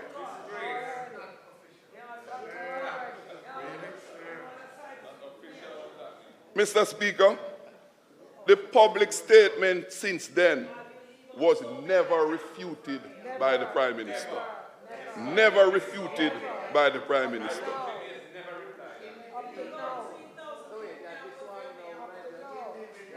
Mr. Speaker, for the avoidance of doubt, I sought to table questions in this House to the Prime Minister on that matter. Unfortunately, Madam Speaker denied me from tabling those questions to the Prime Minister. Denied me of tabling those questions to the Prime Minister. Subsequent to the former cabinet minister's revelation and presumed embarrassment to the government, the Prime Minister announced on January 17th this year at the groundbreaking ceremony for the Portmore Resilience Park that the government would not proceed with the sinister plan before the upcoming local government elections. And widespread consultation would precede any further steps. We applauded that decision and was happy that good sense prevailed, at least for a while. Mr. Speaker, to the residents' surprise and without any notice, shortly after the recent local government elections, the Prime Minister, in a seeming vexed mood, announced in this House that the government will make Portmore into a parish. The same announcement that said consultations will take place. Mr. Speaker, it appears that the Prime Minister was fraught with deep disappointment from the massive defeat in the recent elections in Portmore. After investing so much effort in visits to various sections of Portmore leading up to the elections. For my over 30 years involvement in elections in Portmore, I have never seen so many visits leading up to any elections, and more so a local government election. At least 9 such visits within an approximate 2-month period. The margin of victory of all PNP seats won were the largest ever over the last 20 years, including that of the mayor, which is right across all 12 divisions of all 3 parliamentary seats in Portmore, even without the areas being kept out of the current recommended boundaries by the EOJ from 2011.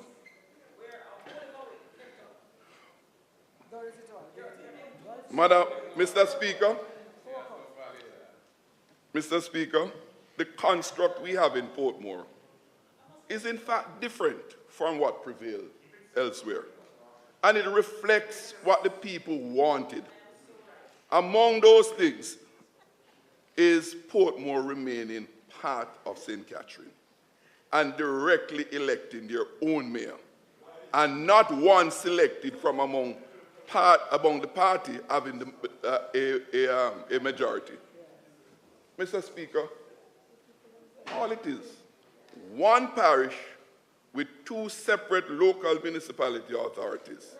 This is opposite to the one municipality of the Kingston and St. Andrew Municipal Corporation with 2 separate parishes. Both cases are very different, but fulfilling the particular circumstances that prevail.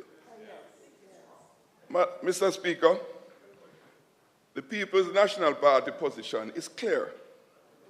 The present construct of the Portmore municipality represents the express will of the people and must be respected. If they, the people, through adequate and transparent process of consultation, clearly indicate they wish to have some changes to what they created, so shall it be. Anything less than that will be resisted by the People's National Party, in the streets or in the courts if necessary. That's right.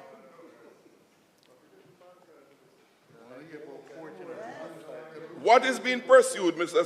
Speaker, by the government goes far beyond just Portmore, which seeks to turn back what this country has achieved over the past 44 years in detribalizing our electoral process. It is a regrettable and dangerous retrograde path that all well-thinking and decent persons must resist. Mr. Speaker, we know what happened in the 80s. We know what happened with the tribalized politics. Yes. And we, on both sides, have worked together to create the EOJ, to non-tribalize the creation of political boundaries. 44 years going, we have achieved that. Why this government would want to turn that back? I ask. Yes, it is my beef. Mr. Speaker, it is all about preserving our hard-earned democratic process in this country and respect the will and desire of the residents of Portmore who are being treated with contempt. Evil prevails when good people fail to act. We will act. In recent times, we hear the Prime Minister saying that his government is a listening government. Great. Recently in this House, I listened to a presentation by the Prime Minister, and no less than 13 times he said how much his government is listening to the people. I reflected and I wondered what the Prime Minister and his government has against the people of Portmore. Why he refuses to listen to us? After all, every time he comes to Portmore to speak to us, we're always respectful and courteous, even when we strongly disagree at times. Mr. Speaker, some years ago, Mr. Speaker, the matter of Portmore, you see, he has lost his fiver since February 26. All fivers.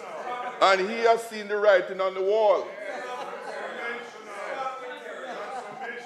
And those are not my words. The numbers speak for itself. The numbers speak for itself. Mr. Speaker, some years ago, I listened to the late Dr. the Honorable Barbara Gludon, playwright and popular talk show host, responding to a caller to her show about an experience had in dealing with an entity. I cannot recall if it was a public or private entity, and it really doesn't matter, because it was all about how the person was treated. Yeah. At the end, with a broken spirit, Mrs. Glodon remarked, and I want you to listen carefully, "We may not become a wealthy country, but we can become a quality nation by how we treat each other." Mr. Speaker, colleagues all, those words, those remarks have been etched, imprinted in my mind ever since, and further serve to strengthen my own resolve as a Jamaican in my private and public life. In this regard, I implore us all to adopt a similar resolve, even in part. Mr. Speaker, I cannot speak about a quality nation without registering my shared disappointment in the treatment inflicted on the former clerk of this House, Mrs. Valerie Curtis. For over my own tenure of 30 years in this House, never have I seen such unfortunate action against a staff of this Parliament. And one that has provided the quality service that the Speaker and others have openly spoken of. This treatment, Mr. Speaker, has left a stain on the reputation of the Speaker's chair. And no subtle attempt at avoidance will cause it to disappear. Only a straight and unequivocal public apology can make for sanitizing what was done to her by the Speaker's action. I implore the Speaker to do the right thing. The Lord will bless her for doing so, and we all will say amen. Mr. Speaker, we did not arrive where we are just so. We have journeyed through many epochs. For the majority of us Jamaicans, we never first arrive here on our own choice or from a pursuit of a better life. Unfortunately, we came here out of a deliberate and inhumane design of others, bound in chains and shackles. Some came as indentured laborers, some from voluntary purchase of their passage. But we're all here. We're all here. So, we have gone through enslavement and colonial rule, adult suffrage rule, and now our present post-colonial epoch. Prior to our independence, the priority and focus were never about making the lives of those without privileges any better and making our society better for all, or even the majority. It was all about extracting the most, every penny, every cent, every dollar, for the few of power, privileges, and those so connected. For some, this is a very unfortunate truth that cannot be successfully challenged. The fact will not be elaborated on at this time. Rather, I invite us to lend our minds to how we can mitigate this reality, not necessarily for total amelioration, but towards getting us that much closer to being a better society. Mr. Speaker, let me give the benefit of doubt to everyone and every political administration since adult suffrage, and particularly since our independence in 1962. This may be a challenge for some, but it's a challenge, I submit, we should muster the courage to take on. I'm not naive to think that desired goals are going to be achieved overnight or necessarily in the short term. All I am asking is for us to start. And if we had started before, let us deepen that resolve and press harder, as we have much catching up to do. If we continue to fail in doing so, posterity will judge us harshly. We in this House, Mr. Speaker, have been privileged to sit in this place and occupy positions of leadership to impact our country positively.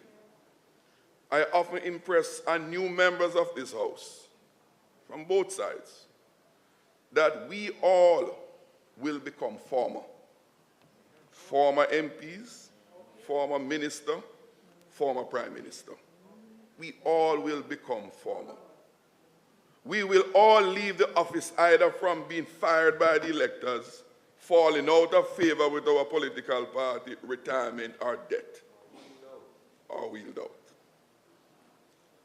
Upon becoming former, we will never be able to undo what we did or failed to do while we occupy the offices we held or now hold. And guess what? If we can't blame anyone or any party. It will all make for our legacy for the rest of our lives, our families, and those who trusted us, and those who had hope in us. Mr. Speaker, now for some specific things that I believe we can do towards achieving that quality society that Mrs. Gludan hoped that we would become. And I will proffer just 3 such areas to make my point. Public transportation. As uncomfortable as it may be, we all must accept that the current mode of public transportation is extremely below what could be deemed reasonable and acceptable for the great majority of our people. The sad truth,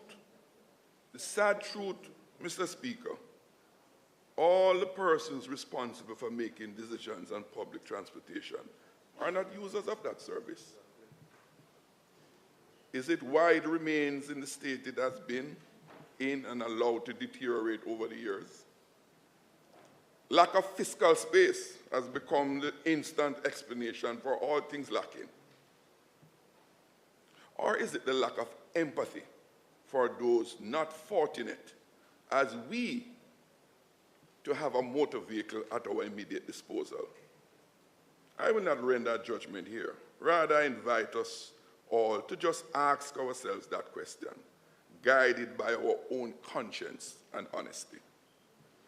Mr. Speaker, the concept and intentions behind the JUTC's creation was no doubt to modernize that service for our everyday commuters.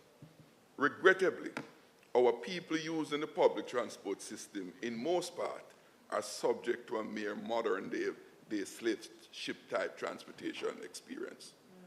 They arrive at work in the morning beaten and tired from the exhausting long wait time at the bus stops, jammed in buses and taxis. Yet, we expect them to be pleasant, cooperative, and civil productive citizen workers. When they repeat the experience returning home, we expect them to be attentive parents and homemakers, and generally good community citizens. Mr. Speaker, I can relate to this. During the time of election, when we do our house-to-house visits, everyone knows that my constituency is predominantly made up of people coming from Kingston back home. So I usually meet them on their return home. I see firsthand the level of exhaustion.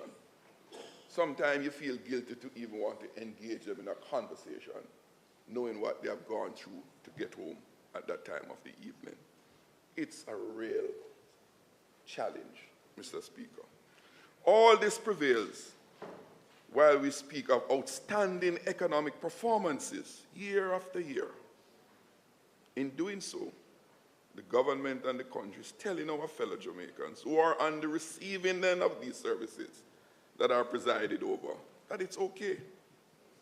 Mr. Speaker, in this regard, I submit that no government from either side of this aisle do not have the moral authority to claim we are doing well in the economic management of our country when those situations in our public transport system prevails on an ongoing basis. The next, Mr. Speaker, is garbage collection.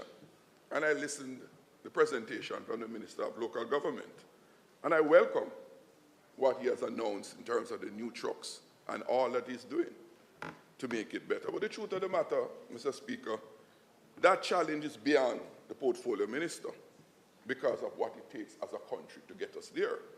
So as well-intentioned as the minister might be, what we do, and I'm speaking across administration, is just not sufficient.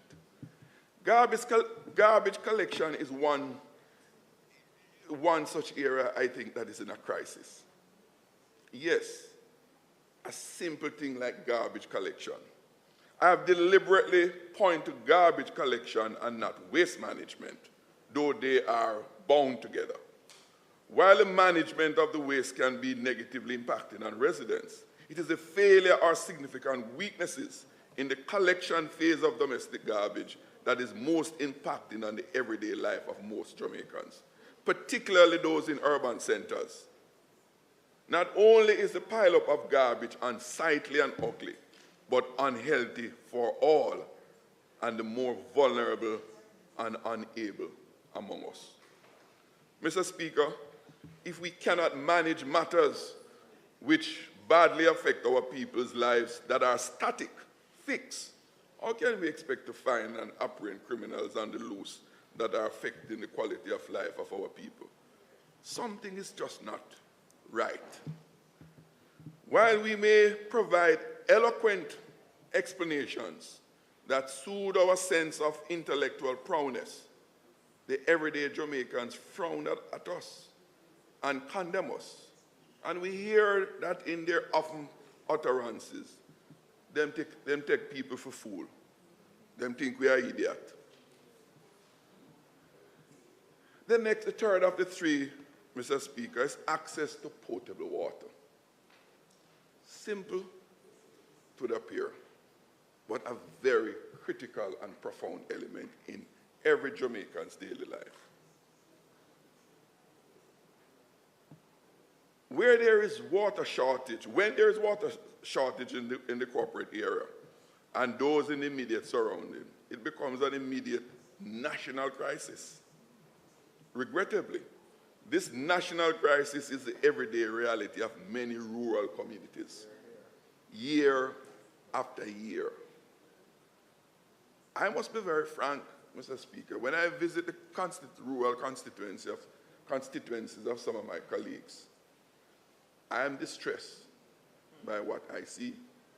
Quite frankly, mine is not in that at that stage.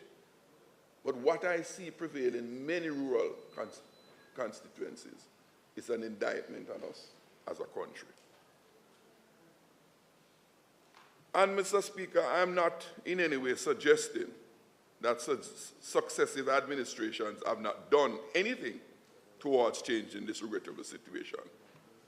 All I'm saying is that it is a crisis that has been lasting for just too long, having too many Jamaicans of the least means in desperate circumstances. Again, this is amidst administrations celebrating we having outstanding achievements in the management of our country and the abundance of prosperity. There is no nexus between these utterances and their reality. Put another way, a deep disconnect prevails between us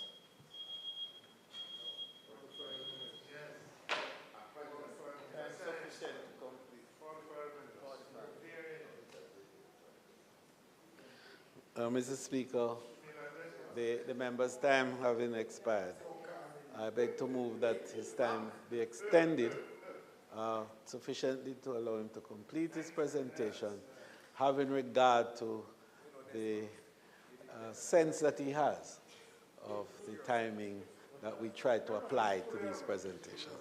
May it please you, Mr. Speaker. The request is on the floor. Those in favor? Those against? Ayes have it. You may continue. Thank you, Mr. Speaker. And thank you, colleagues. Mr. Speaker, I'm aware of extensive surveys done by the National Water Commission, the Water Resources Authority, and other related entities on the demand and available water supplies across the country.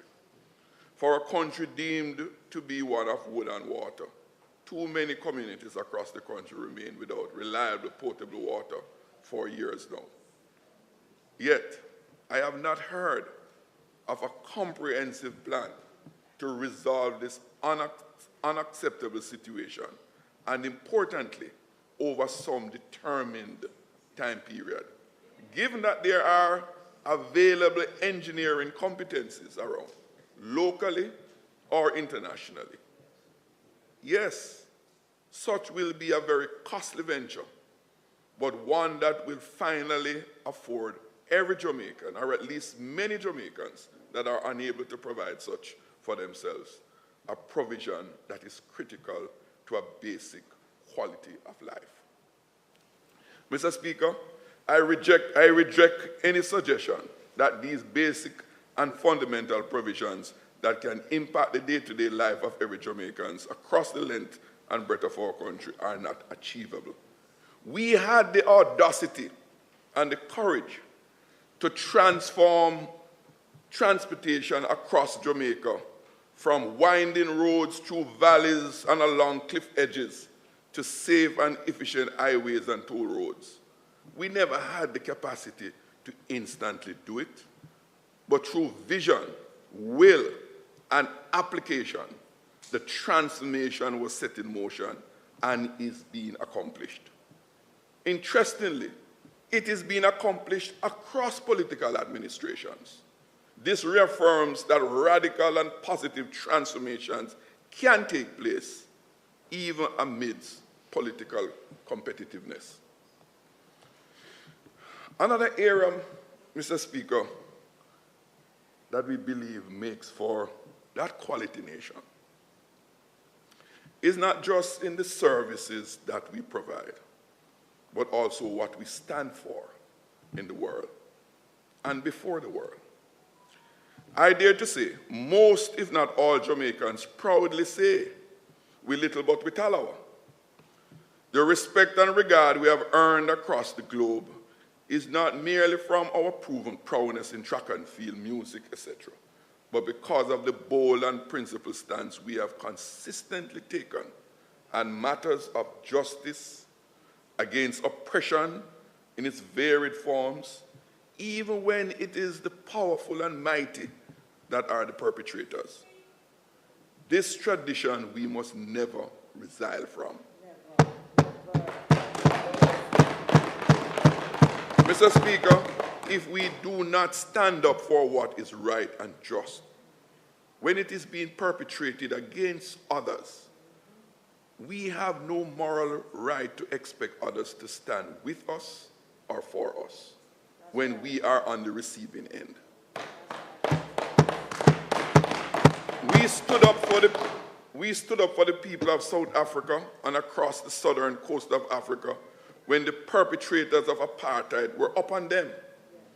We did so not just because they were our brothers and sisters, but because our moral compass and sense of humanity never allowed us to just stand by and do nothing, or say the least at best. Instead, we were among the strongest and the loudest on the world stage, with a resolve many times larger than our physical size. The modern day and current genocide of hundreds and thousands of babies, children, women, and the elderly in the Gaza are disgraceful, cruel, and criminal. Where is our voice in the United Nations, other international forums? Are we just there enjoying and celebrating the titles of membership and of offices? We certainly have not been hearing even a whisper of agitation on behalf of our fellow brothers and sisters in our human family. Mr. Speaker, have we lost our soul? Have we exchanged our soul for some short-term benefits, personal or otherwise, given or promised from those who are perpetrating the genocide and their complicit allies against the people in the Gaza and elsewhere? Mr. Speaker, our continued silence on these matters is out of sync with our established and respected international reputation, for which I earlier made mention. To remain silent on these matters can only serve to make us complicit in their continuance. We cannot sit back out of fear of retribution of the perpetrators and just say, I saw the thing said. While we must deliberately seek to ensure that we create a society here in our own country that recognizes the imperative of non-discrimination against class, race, gender, and age, etc. However, like all decent Jamaicans, we are saddened by the government's deafening silence and the lack of advocacy in defense of the systemic victims of racism and genocide. Our commitment and obligation to such ideals and aspirations must not be drowned in the Caribbean Sea around us. It must echo across the borders, wherever we speak in the world.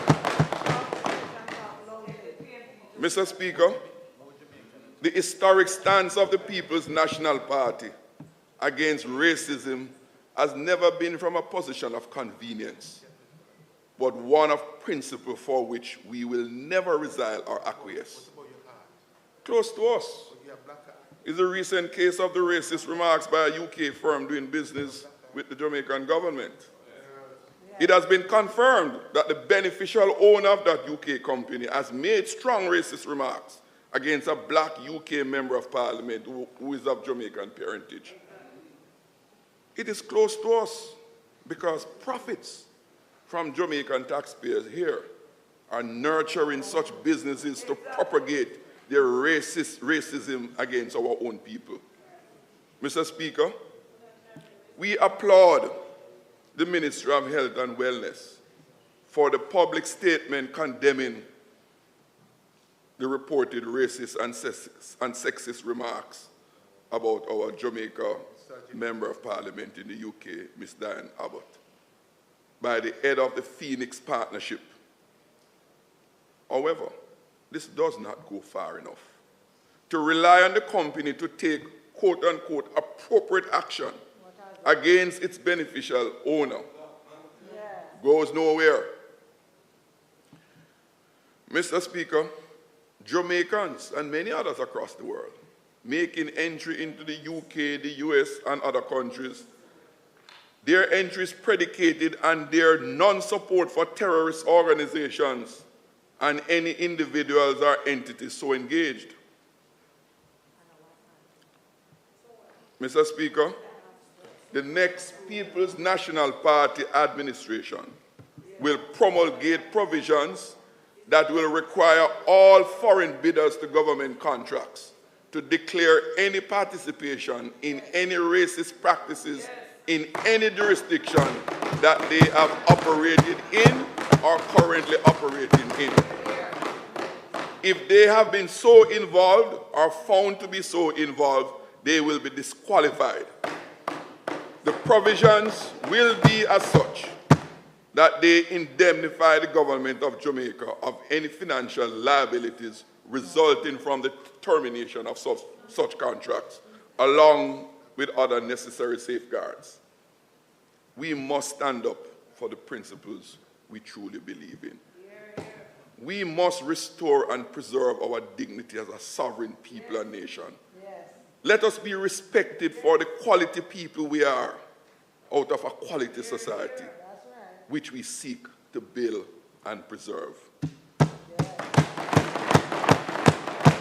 Mr. Speaker, Jamaica must never become a source of financial opportunities for racists of any nationality.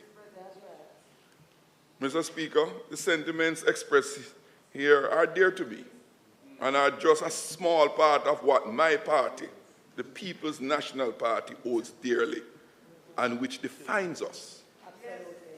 Even if we at times appear to drift from them, they nonetheless remain part of our DNA. It is our abiding commitment to fight for what is right and just, and more so, to defend and protect those amongst us who are least able to stand up for themselves, and even against the most powerful around us. Mr. Speaker, it is those undergirding principles that have driven me in my own political and parliamentary journey to try to ensure that the biggest citizen of Jamaica, which is the Jamaican state, is fair and just in how it treats its citizens. Amen. It is those principles that have imposed a duty on me to agitate for a minimum service package for depositors in institutions licensed by the government, elected to protect the everyday Jamaican, the pensioners, the poor, the marginally employed, the micro, small, and medium-sized business operators, to protect their little, their much, from the super-rich multi-billionaires who are being allowed to even breach the laws with impunity at the expense of our everyday Jamaican. Mr. Speaker, imagine a gardener getting paid a check for $1,500 from a teacher or a nurse to cut her yard. The bank takes $385 out of the $1,500 and leaves him with $1,115, almost 1/3. That 1/3 is to ensure the bank owners and their agents, top executives, reap multiple billion-dollar salaries and benefits at the expense of that gardener, living from one yard he cuts to the next, hand to mouth. Imagine the case of the man in Manchester who was keeping a cow for sale when his ailing and beloved mother dies, in order to put her to rest in a dignified way amidst widespread cow stealing in his area.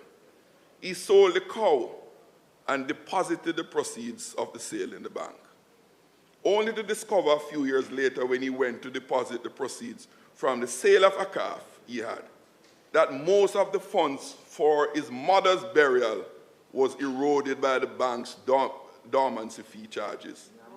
So he ran from the cow thief and he ran into the bank, where he lost his funds. And we preside over that, and we do nothing. Mr. Speaker, it is those those principles that have driven me to table in this House the motion which escaped defeat recently that allowed for a resolution of this House that mandated the Bank of Jamaica to promulgate minimum operating standards for ATMs by our banks that seek to ensure reliable access of account holders to their hard-earned funds. Funds, Mr. Speaker, that are essential to our people being able to access and to enjoy a quality life from the funds that they have earned or saved. I remain fixed in optimism and hope, and that good sense will prevail. And this Parliament, in this session, will absolve itself of past unfortunate actions and pass the bill sitting on the order paper for a few years now that will provide greater protection and some real prosperity to account holders to complement those now being benefited from the resolution on ATMs. Not to do so, Mr. Prime Minister, will only serve to confirm that the ATM's resolution passage was in fact an escape and not a genuine attempt to protect ATM users.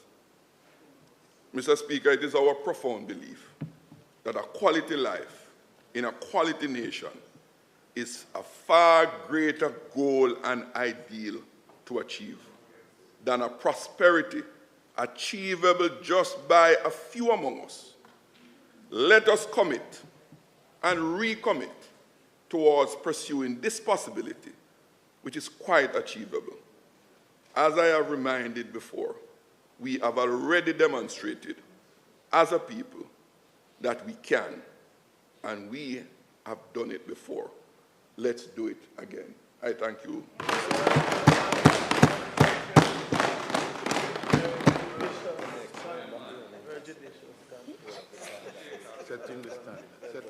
I love the story.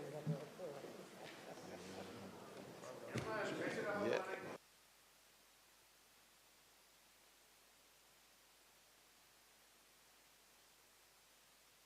All right. Mr. Speaker, I think we really want to thank the member from St. Catherine Southern for what ended up being a very solid, quiet, and effective presentation. I think that is the first time we've really seen him in this mood, and perhaps it might augur well for him in the future. Thank you, a member from St. Catherine Southern. Mr. Speaker, I beg to move for a recommittal of the item statement by ministers so as to allow the Prime Minister to make a statement. And so just ahead of that, I beg to move also for the suspension of the sectoral debate to Wednesday, yes, 29th of May, when the speakers will be the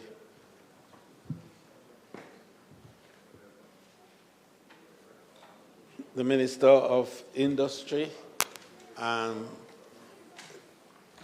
the Minister of Science and Technology, yes, and also the yes, Darrell is tomorrow.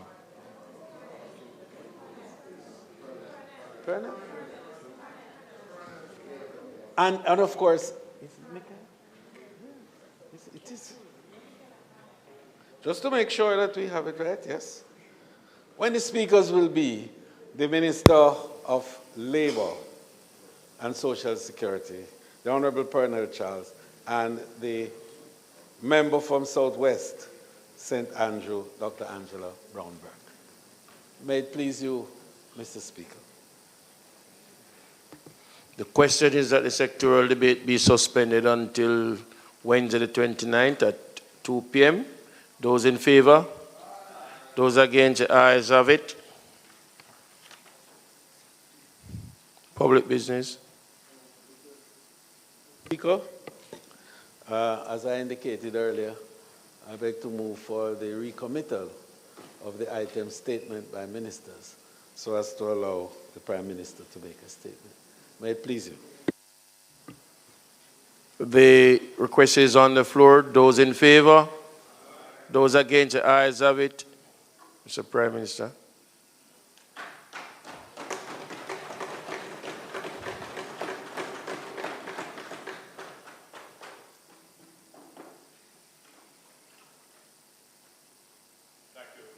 Thank you, Mr. Speaker.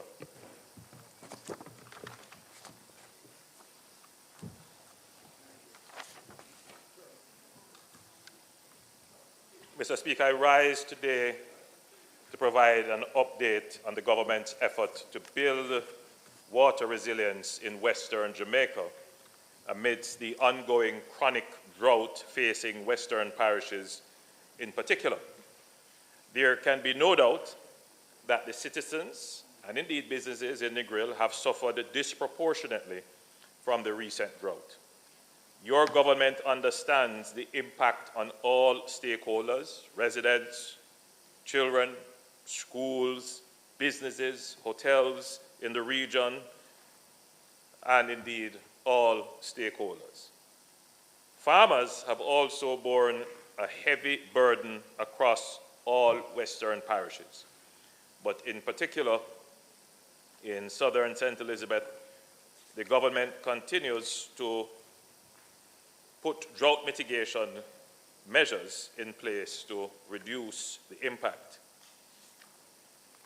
Mr. Speaker, the immediate short-term response to droughts in Jamaica invariably includes trucking of water. Increasing the capacity to accelerate our emergency response has been a major focus of the NWC and Ministry of Economic Growth and Job Creation. Last year, we added 8 trucks to the NWC's fleet, and we are now in the process of procuring an additional 8 trucks as we speak. Mr. Speaker, previous to my announcement of a national drought mitigation initiative in April in this Honorable House, members should recall that in February, $30 million was allocated to the NWC to facilitate trucking in Brownstown, St. Anne, in Westmoreland, and in Hanover. It became apparent last month, with data from the Met Service, that the existing arrangement would not be sufficient to respond to the current drought. As such, I announced that the government had allocated $150 million to facilitate the trucking of water to communities that are experiencing water challenges due to the current dry conditions. 50 constituencies, mostly in rural areas, are benefiting from the support of the government of Jamaica, with each constituency receiving a minimum of 1.5 million Jamaican dollars. Additionally, constituencies in Clarendon have received an additional allocation of $2.5 million each, with $5 million being allocated for the corresponding municipal corporations. The Hanover East and West constituencies were also allocated an additional $2.5 million each, with the municipal corporation receiving $7.5 million to facilitate additional trucking.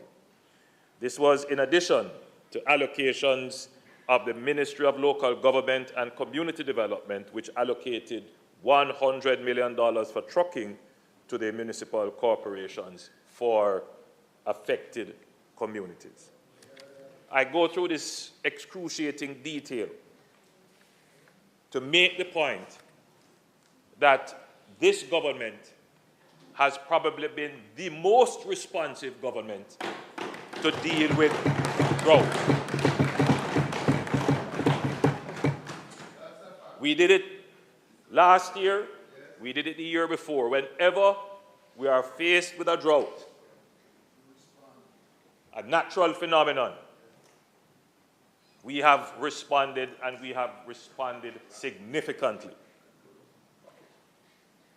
I will be the first to say, Madam Speaker, that the response is not meant to make a political point.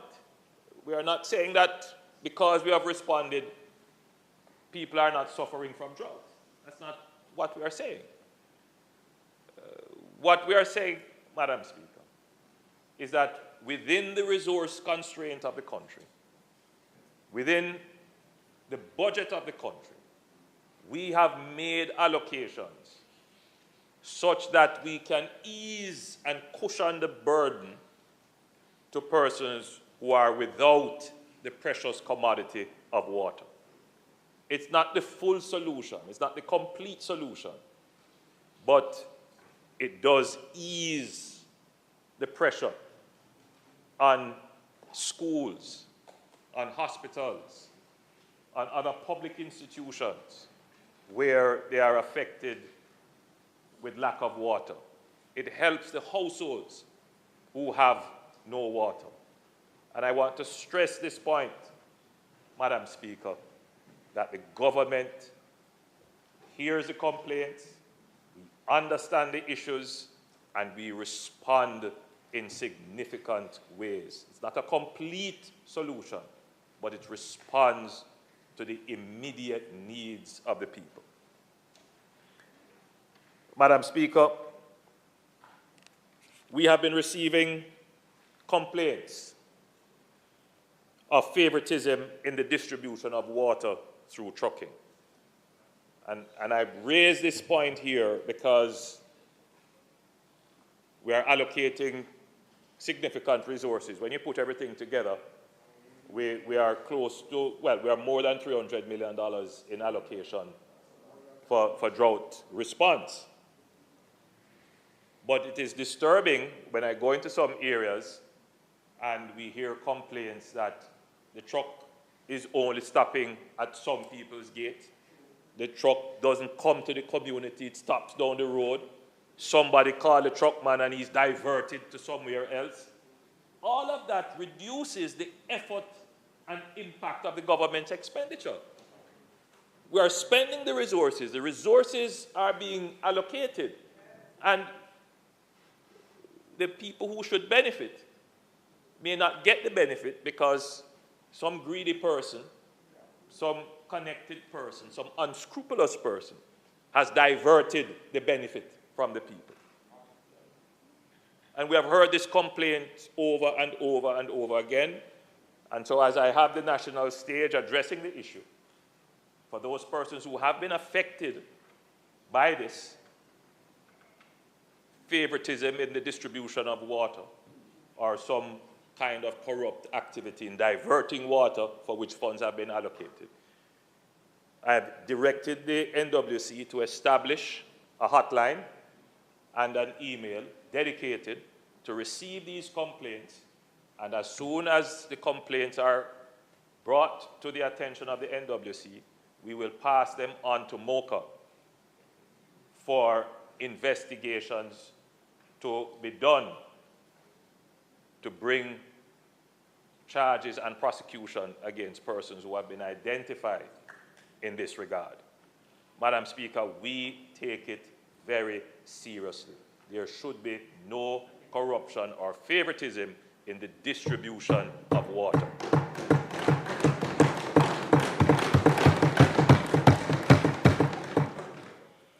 And whilst having the national platform and discussing the issue of water, Madam Speaker, I want to highlight as well that even though we have increased the allocation and we have more trucks distributing the commodity, we must maintain the highest standard of water quality. This is water for drinking purposes, potable water.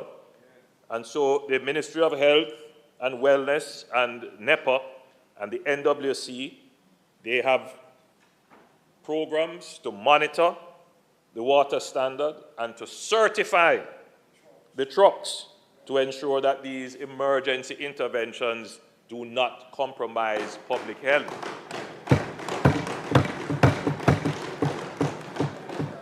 I know there have been complaints that we don't have enough trucks and we are excluding trucks from the delivery schedule because they are not certified.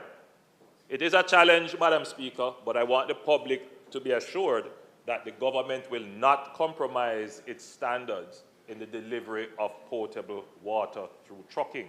The public can have confidence that the water that they are getting is safe for human consumption. Nevertheless, we always would recommend that whatever water you get, though it is safe in the truck, but between the truck and your home, when you put it in buckets and so forth, you should always, where possible, do some other form of sterilization, whether you're going to boil the water or you have the water tablets. You should always take those precautions. Madam Speaker, as I previously reported, the drought situation in Negril has been of great concern.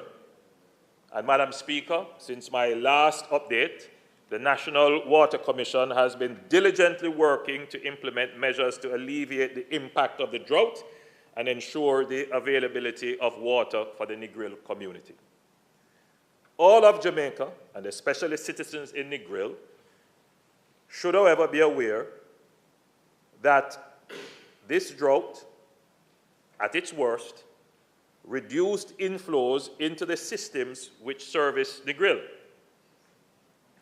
And this impact, Madam Speaker, would be in the magnitude of a reduction of 3 million gallons daily, almost 50% of the source capacity that supplies Negril with water. Let me say it again, Madam Speaker. The people in Negril are literally suffering. That's a term that I would use to describe it. I hear the complaints, they come to me directly. I get the emails, the text messages, the telephone calls, and I have met some of the people. There is no question of the great discomfort that they are experiencing now and expense in trying to find ways to mitigate the problem of lack of water. But, Madam Speaker, the conversation needs to be completed because it is not entirely a man-made problem. We are in a drought. The watershed that supplies the system from which we source the water, that has been impacted by the drought. So the area from where we draw the water has been impacted to the magnitude of just about 3 million gallons of water daily, less than they would have. So Negril is essentially at the peak of the drought, operating at 50% on average of its capacity. So you can imagine what that challenge is. Madam Speaker, in the last update, I outlined several measures that would be taken in the short, medium, and long term. I'm happy to report that there has been some progress despite the ongoing challenges. As at today, the short-term measures implemented to assist with the situation in Negril have returned approximately 1.2 million gallons to the network daily, reducing the shortfall by 40%. Additionally, with the recent increases in rainfall in the area, the impact of the drought has been reduced by a further 20%. These numbers do not bring comfort to the areas which are still reeling from the impacts. But it is important that citizens be made aware that progress is indeed being made. I still receive all the calls from disgruntled residents when they don't have water. Some who didn't have water before, and I know there are residents who continue to be on a rationing system of water by virtue of scheduled water disruptions. I would say to these citizens that I understand your challenge. I am more than sympathetic, I'm empathetic. The government takes it very seriously, and we are working assiduously to address the problems. So I want to give hope to the residents of Negril that your water situation is a priority for the government, and we are addressing it.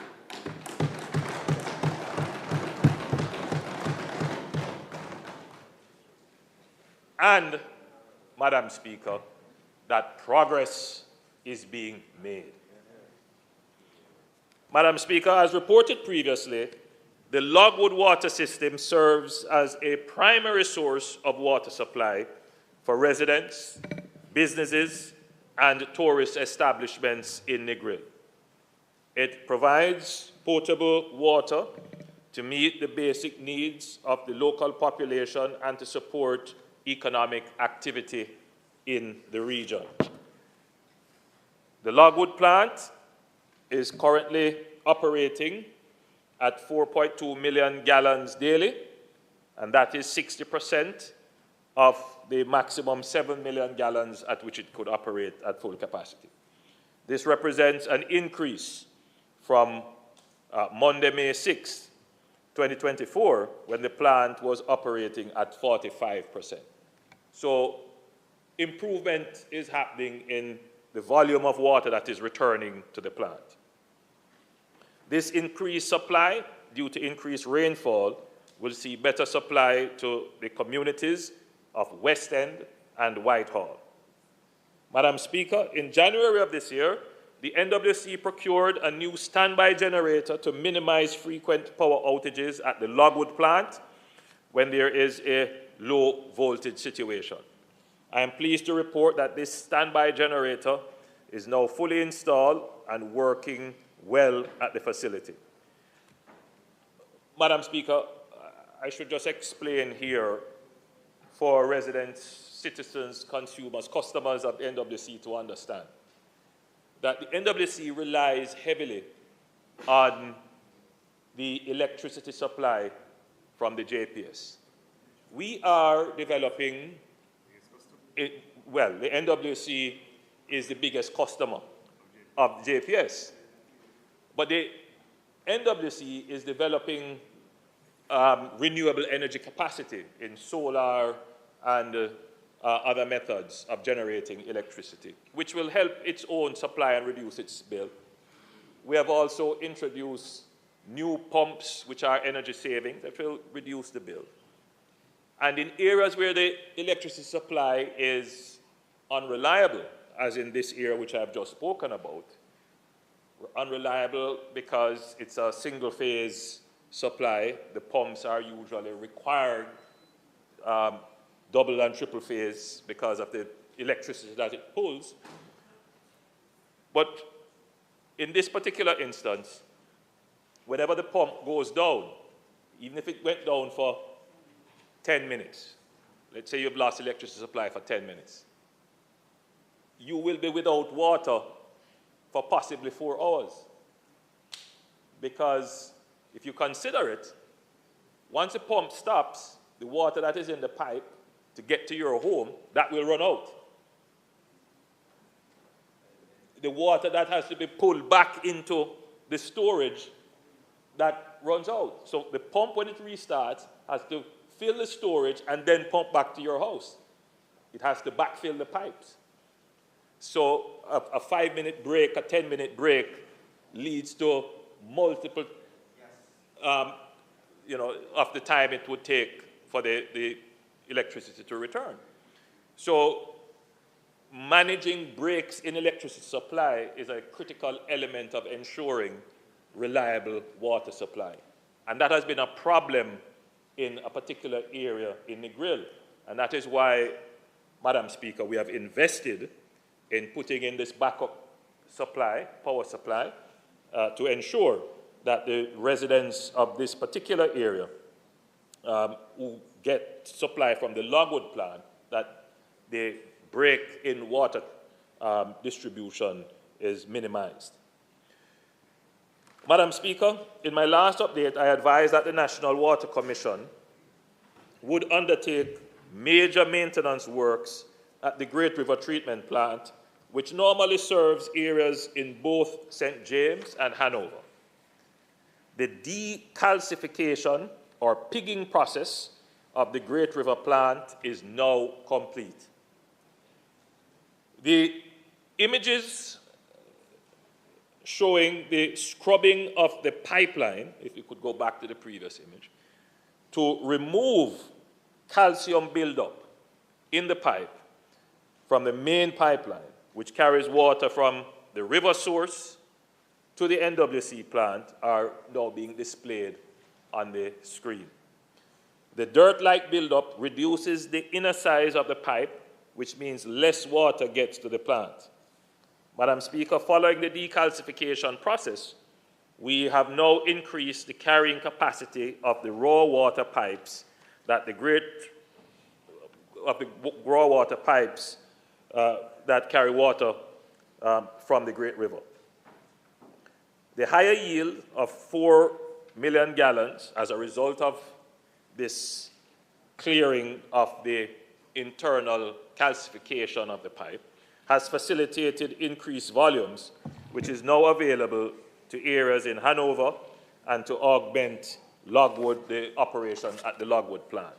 In essence, Madam Speaker, this will allow the water being distributed from the Logwood plant to be primarily reserved for the communities in West End, or rather reserved for the communities to the west from Green Island to Negril. So, Madam Speaker, I'm not sure the image is being displayed of the calcification buildup in the pipes. Next. Next, that image. So the image that is presently being showed shows 3 inches of buildup in some sections of the 32-inch diameter pipeline, which limits the carrying capacity of the pipeline by 20%. So that is what we have taken out of the pipes. So essentially, Madam Speaker, what they do is they have a piece of equipment that they put in the pipe, and it goes through and cores out that calcified material, and that increases the volume in the pipe. So before, the residents were only getting 80% or less of the capacity of the pipe. Now they are getting the full 100% capacity of the pipe. So the supply to Negril has been improved by virtue of this activity. Madam Speaker, the government committed to assess what would be required by way of capital works to ensure adequate water supply and storage for our schools in Hanover and Westmoreland. The Rural Water Supply Limited is in dialogue with the Ministry of Education and Youth and has commenced this process of assessing the water storage needs of our schools.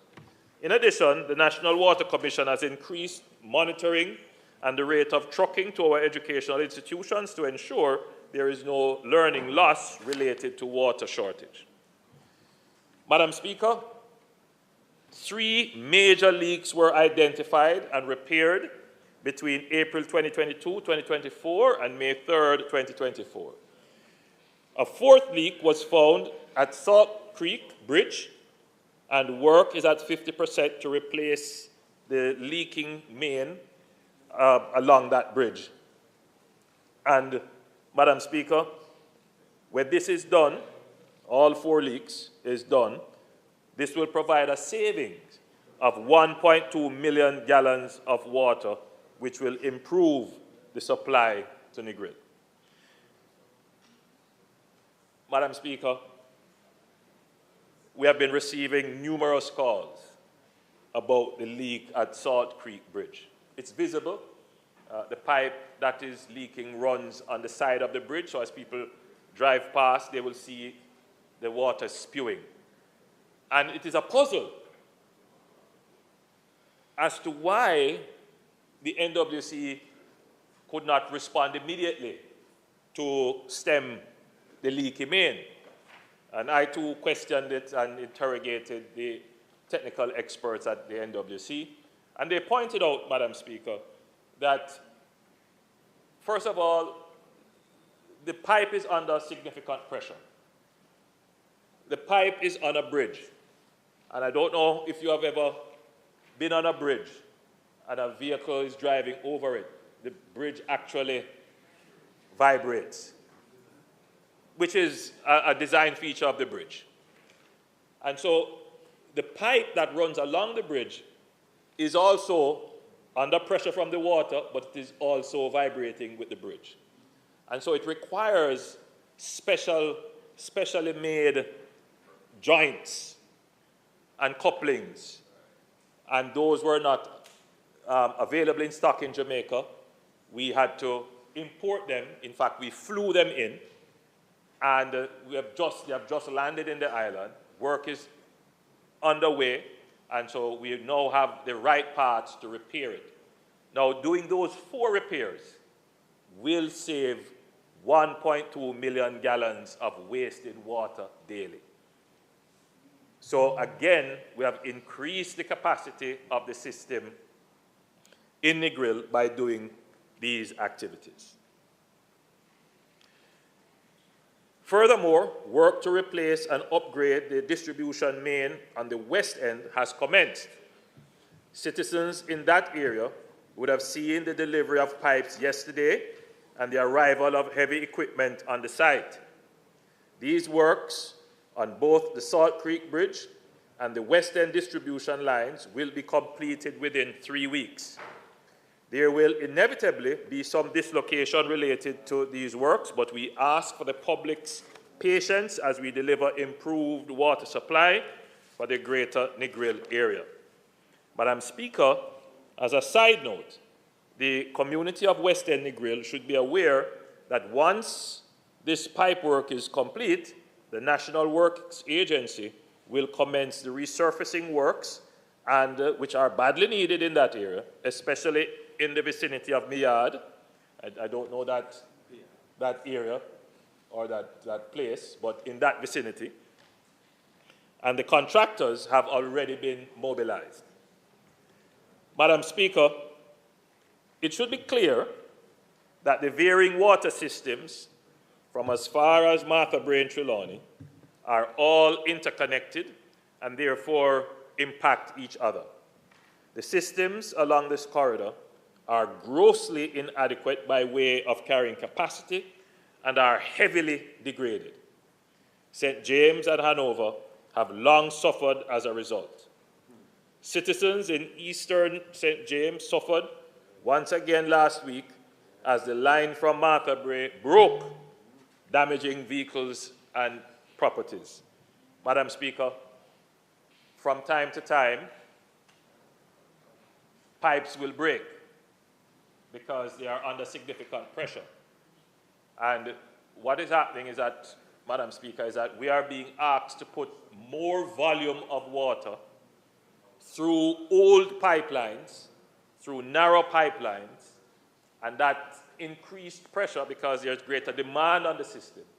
Those pipes would not be able to withstand. And so from time to time, they not just leak, they rupture, they explode. And that was what happened last week. Significant dislocation as a result. The transmission pipe between Martha Brae in Trelawney and the terminal reservoir in St. James was completed in 1982. So we are pushing heavy volumes of water through very old pipes. This pipeline is highly corroded and has exceeded the end of its useful life, and this is demonstrated by the recurrent leaks happening on this pipeline. The rapid deterioration of the line after 40 years is likely due to the contact with the water table. Sometimes it's passing seawater or coming into contact with seawater, which increases the corrosion process.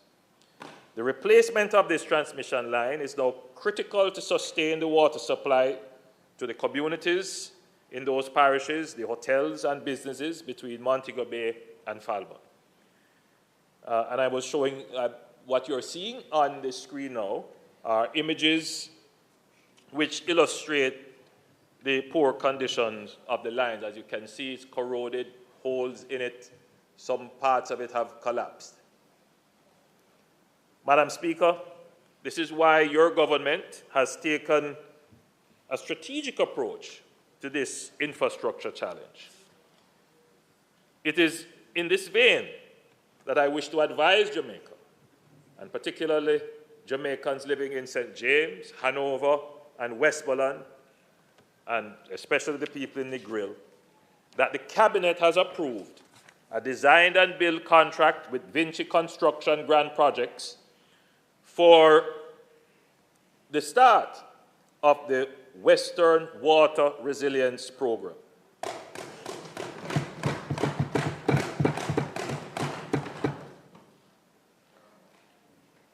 This project will be implemented,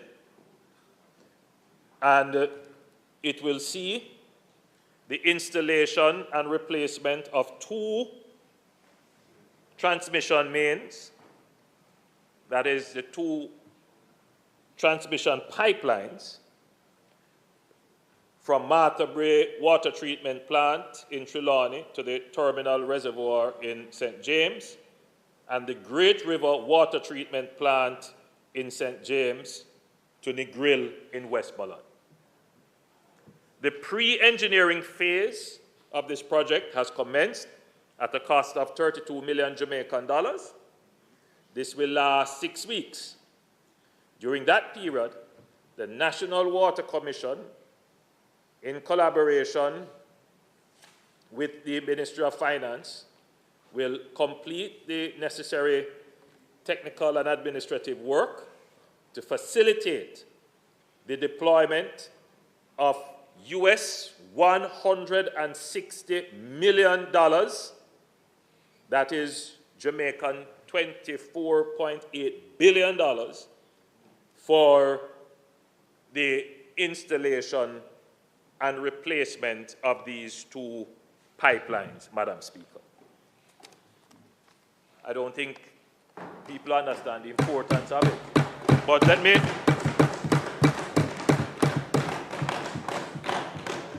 let me put it into context. The government of Jamaica is spending $24 billion on these pipelines. That is more than what we are spending on the municipal corridor component of the SPARK program, which is $20 billion island-wide. I want that to sink in to the consciousness of all Jamaicans. The reason why I'm taking the time to explain this in Parliament, Madam Speaker, is that the conversation about water sometimes takes a perspective that it is a simple matter of hooking up a pipe to a supply, to a pump, and just running it to the end user. What we have just announced here is a nation-building investment.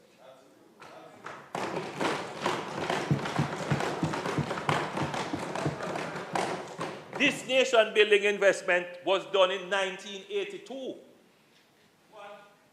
it has used up its useful life. The material that was used to build that pipe can no longer stand up.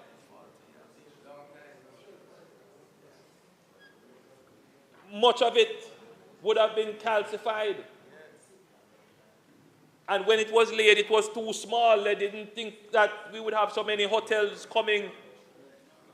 And so it is not merely a matter of just putting in a little pipe here and a little pump there. Massive investments have to be made in the infrastructure to deliver the water to the last mile of the user.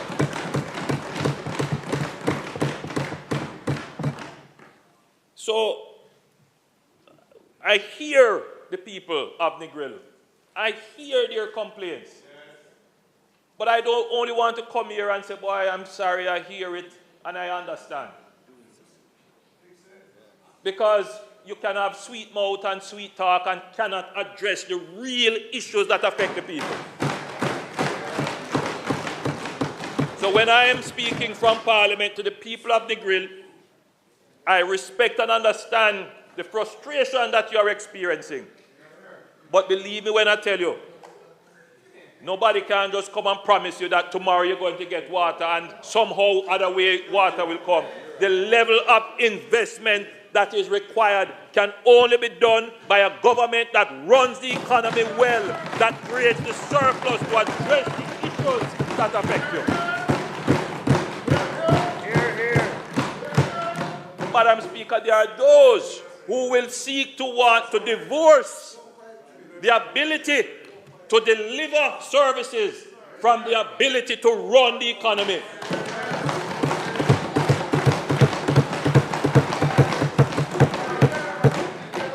I don't stand up here or anywhere and tell anybody that I am going to give you something unless I know how it is going to be funded. Our country and our politics must evolve from only looking at the problem. It must also look at the solution. Madam Speaker, recently I was looking at campaign material in another country. In a country that recently called an election. And Madam Speaker, as is the case, everybody is making promises. Everybody is saying that we're going to increase. You know, we had a discussion here about increasing tax thresholds, or rather increasing non-tax thresholds. And a similar debate is going on in that jurisdiction. But you know what I found very curious? When it is reported, they say, oh, one party promised this, but they didn't say how it was going to be funded. Because the politics must evolve to the point that promises are meaningless unless you can say how you're going to deliver it. And so, Madam Speaker, whilst we are in the grips of a challenge, of a problem, whether it is lack of water, whether it is lack of road, whether it is lack of garbage collection, whatever it is, any politician can come and tell you, I can solve it, or we will do better. When they say that, they must tell you how they are going to fund it. Because what it means, Madam Speaker, is that they invariably, it means they have to either create new resources or reallocate. And until our electorate interrogates our politicians when they make promises, our country, Madam Speaker, won't progress as it should. So what I try to do, Madam Speaker, yes, I have heard the cries of the people in Negril, but I didn't go to them with false promise. I didn't go to them with sweet talk. We went as a cabinet, we huddled, we sharpened the pencils, we figured out how we're going to get the resources, and how we're going to make a meaningful, transformational change to the people. So what I'm announcing here today is meaningful and transformational. So we deal, Madam Speaker, we dealt with the immediate response to the drought. We dealt with some short-term fixes to increase the efficiency of the resources and systems that we already have. We dealt with some medium-term solutions. And now, Madam Speaker, we are dealing with the solution that is going to transform water supply for the area. So, Madam Speaker, for the avoidance of any genuine misunderstanding or political mischief, this major investment in the transmission main will be done under emergency procurement.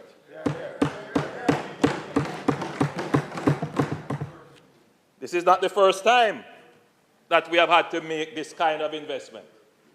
And I have to point this out because there are those immediately who will say, this is a trick, it's a lie, it's not going to happen. Because these days, everything you say, there is a deliberate campaign to put a false narrative on it. But let me tell the public that a few years ago, there was a major break in the pipeline running along Mandela Highway. Some of you may remember that. And the government of Jamaica, same process, made a massive investment that put in place a new pipeline, and that new pipeline ran from the Mandela Highway, and we bored underground using directional drilling to put a new pipeline that went all the way along Spanish Town Road. We did that, and we are going to do this one, Madam Speaker.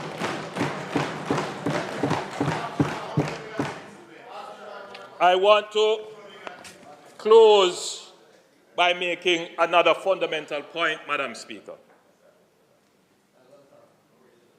There is a reason why these investments were made in the 80s. It's not just this one. The line that carries water from St. Thomas into the Mona Reservoir was done in the 80s as well. Massive infrastructure. But there is a reason why this administration is able not just to talk about the water situation and the lack of water, but we can also talk about how we're going to do it. To do investment of this nature in infrastructure, and particularly in water, you need a stable utility company. Meaning, you need a utility company that is not a macro fiscal risk. What is that? What is a macro fiscal risk?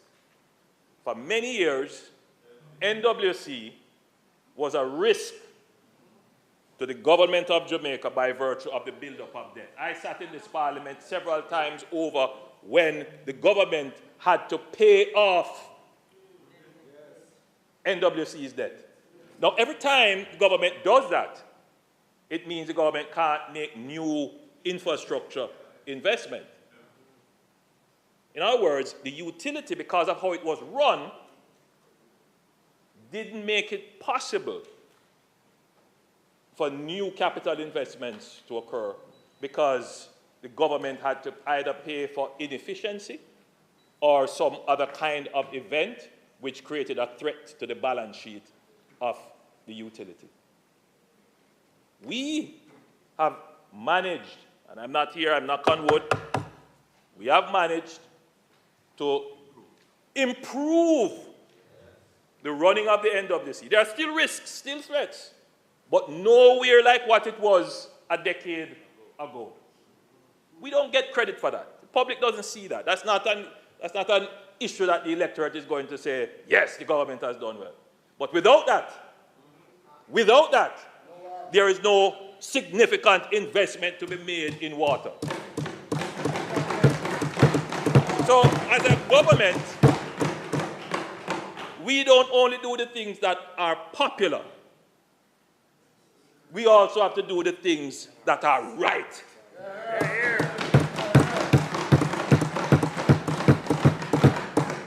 When we talk about the fiscal program and fiscal discipline, people interpret it as government mustn't spend.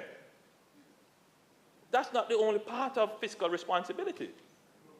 It means that government must run the affairs of public sector companies and corporations such that they don't require the government to spend and pay for inefficiency.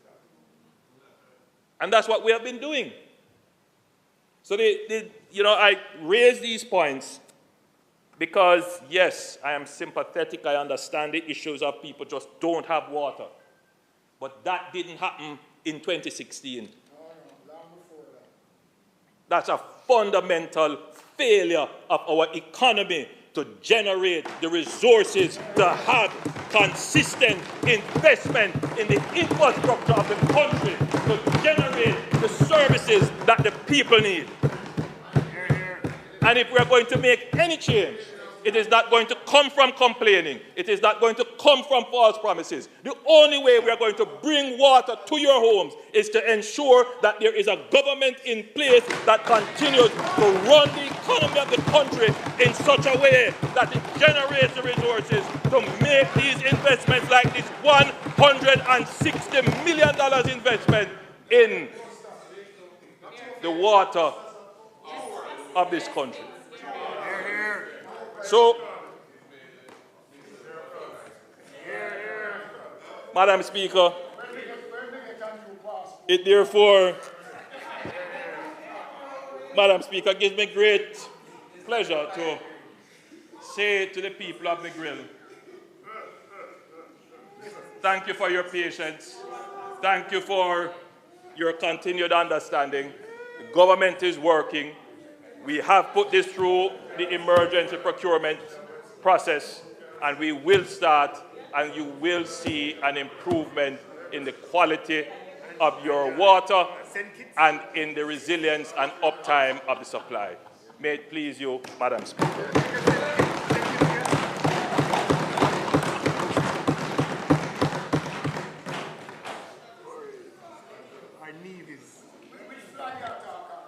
Opposition Leader.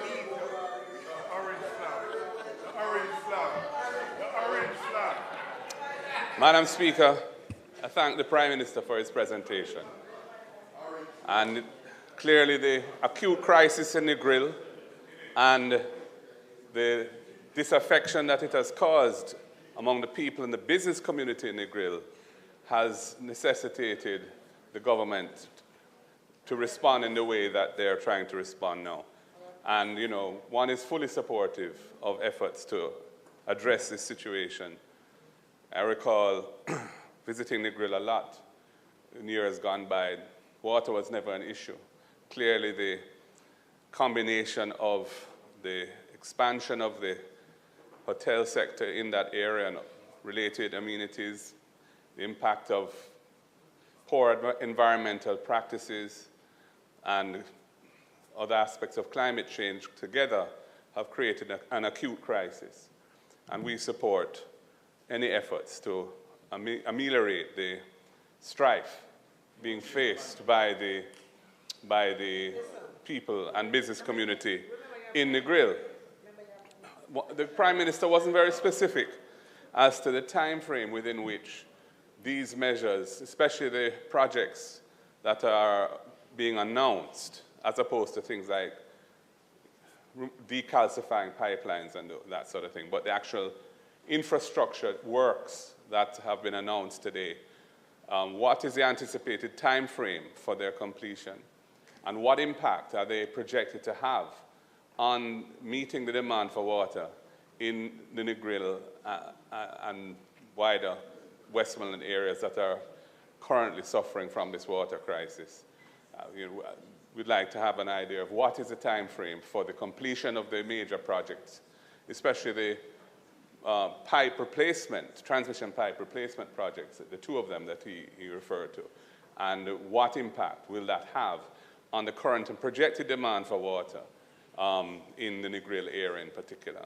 The other question I have for you, Prime Minister, is this project of 160 million US, can you just indicate whether or not it was in the budget that was approved in March in terms of the capital works? I don't recall seeing it, but I would willingly stand corrected. It's a very large investment, and therefore it would have budgetary implications if it was not in the budget, albeit that the expenditure may be projected, though you said emergency procurement, so one expects the works to begin this year. But in terms of what is the anticipated expenditure under the project for this fiscal year and future years? Because the timing of the payments is obviously going to have an impact on the budget. The budget was passed with 25 million of revenue measures to be funded by $1 billion, 25 billion of revenue measures to be funded by a securitization of receivables. We still haven't heard anything as to what that meant, what that was, or what that is. And this is going to presumably add some additional expenditure to the budget. So, you know, in the context of the underperformance of the revenue targets in March by over $20 billion, you know, we want to have an understanding as to how this will be financed and what impact it has on the current fiscal year's likely outturn. Thank you. Prime Minister. Thank you, Madam Speaker. All the projects that have been announced for the short-term and medium-term projects are projects that are happening now. The immediate response for trucks, for trucking of water, the correction of leaks, the installation of new pumps and standby electricity supply to prevent disruption, all of those are being implemented presently as we speak. The decalcification of the pipes, that is already done, and they continue to monitor to see if there are other pipes that they need to decalcify. So everything that I've said are things that we have already done. Now, in terms of the long term, meaning these projects are going to be from 2 to probably 3 years, the first step was to get the engineering done, and that's what I had announced here. Precisely. So the cabinet yesterday signed off on that $32 million, I believe it is. And, Madam Speaker, that work should begin in 32 million, and that work should begin in the next 6 weeks. What we are hoping to do is to complete the pre-engineering work in the next 6 weeks. That's 32. Now, the project for the establishment, the installation and replacement of these two major trunks of water distribution will be done over 3 years. It will take 3 years to do it, as it did with the replacement of the Mandela main. And we're doing it under emergency procurement. Now, you raise the issue of, I didn't see it in the budget. That is self-evident. It wouldn't be in the budget. It's an emergency. I gather that statements came from the opposition to say there's an emergency in the Negril. Yes, it is an emergency, and therefore these things happen. That is the definition of it. You didn't plan for it, so it's there. However, once your economy and your budget is being run in good fiscal order, you have a capital amount that you dedicate to spend. Our PIAB system, our public investment system, is such that you go through the system, and if your project meets the requirement and it is there to get funded, the funded is pulled from that and your project is funded.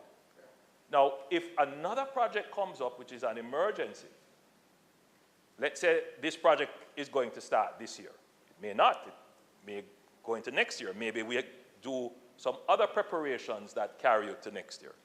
But even if it were to start this year, then this project would get priority for the pool of funds that we have already budgeted for capital. We are estimating that in this year, we would need about maximum $50 million to start this year. So between getting the engineering and technical work passed, which we say in 6 weeks, then we move through the other phases that would have to be done, planning, contracting, and so forth. That might take you a few more months. And then after that, as the project starts, it is funded from the reserve. I don't like to use the reserve. That's not the term. But from the reallocation of the capital that has been there. No, bounce is not the right term. So this project would come in front of the other projects that are to be funded. So all the projects, but he knows how it is. All the projects that are to be funded will be funded. Yes. Yes, all the projects that should be funded will be funded. And that is how, in other words, it's quite a different situation. Quite a different situation from an emergency that happened. And the government said, well, I am going to have to go borrow the money. Quite a different situation. Quite a different situation, Madam Speaker. An emergency happened and the government said, well, I don't have any money. I have to go borrow the money.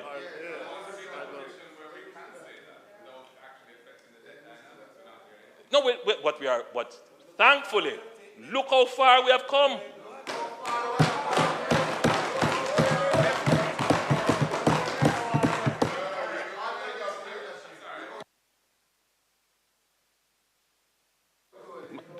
The Prime Minister didn't respond to the question as to what impact this collection of expenditures over time, and you said it may be a 3-year period for the major one, what impact that is likely to have on the current and projected needs for water in Negril and the wider area surrounding it. Speak outside of the technical notes that I've been given. But what I do know is that the pipeline will be scoped for the current capacity and the projected capacity in terms of millions of gallons. I will get that information and explain what it is. The present challenge that we have is that we have water sources, but to push it through the pipeline, which are small, the pipes just don't carry the capacity. And so we have to increase the size of the pipeline, and that will put more throughput through the line. So the pipelines that are going to be procured now would meet the existing requirement and be future-proofed for what we know is likely to come. So yes, my overall answer to you is it will satisfy current and future demand. Not just Negril. So these two trunks, including Negril, so these two trunks will deal with Falmouth. Well, it will, the Falmouth to Bombay, which that stretch of, and it's not just tourism, Minister. It will deal with the new hotels, but it will deal with the new housing that is coming in that corridor.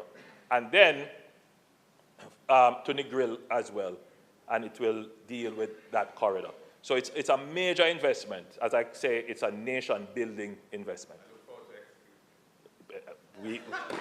I could tell, Madam Speaker, I could tell that but put it here this way, Madam Speaker. Put it here this way, Madam Speaker. Wake up. I would be very worried if we were to leave implementation to them. No, Madam Speaker. No.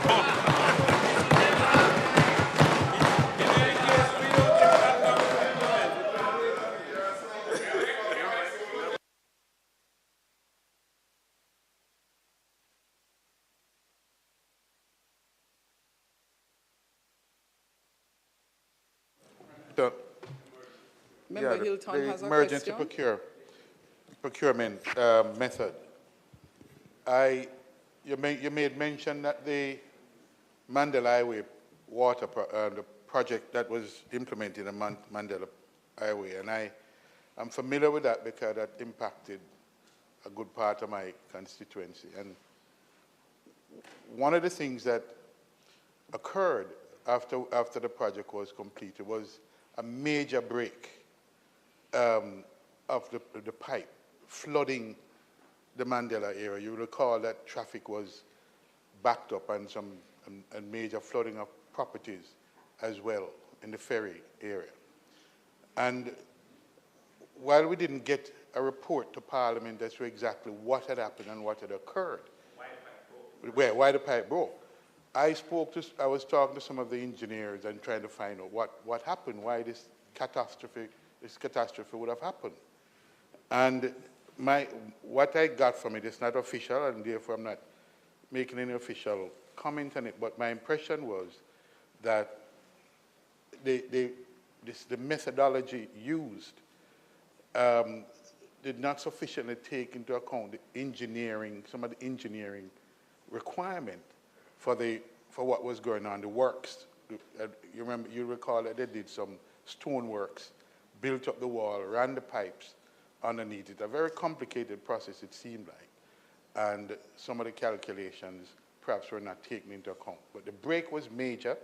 The flooding was significant. I don't know what it costs the government to do remedial repairs in that instance. But my sense is that these complex and major projects, and when you have to do emergency procedure, my concern is that in doing that all the T's and the I's are crossed and T's dotted to ensure that having completed it, that I's are crossed, T's dotted, that the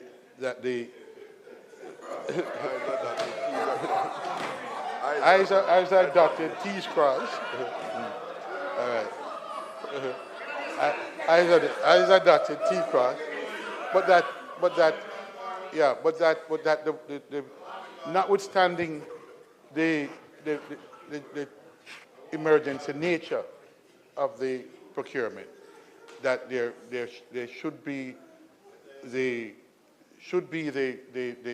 stringency to make sure that is done in a particular way, so you don't complete the project and then have to meet the cost at the back end of it.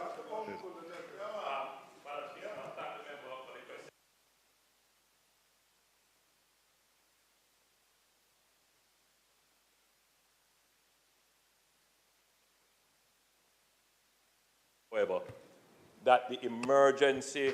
Prime Minister, my apologies. Would you be so kind as to start your statement being made from the beginning? Your mic was not on. My apologies. Oh, you mean my response? Your response. I don't know. Madam Speaker, let me just reassure the member. The member raised a valid concern where a major project which was done on the Mandela Highway, there was a break. It caused some flooding. As you had said, it was a technical point where they had to traverse, they have to cross the road. And those things require significant engineering. But just give the member assurance, the emergency process which is being undertaken is not an emergency process for engineering. It is just an emergency process for procurement. So the engineering is solid. There will always be engineering challenges. No one is infallible, but we will take the greatest precaution to ensure that the best engineering is done in this regard. And Madam Speaker, just the leader of the opposition had asked what will be the new capacity. Martha Bray will move from 20 million gallons. Martha Bray would move from 15 million gallons per day to 20 million gallons per day. Roaring River would move from 15 to 20, and the Great River 12 to 15, and Logwood 4 to 7 million gallons. So it's a substantial increase in water to the area.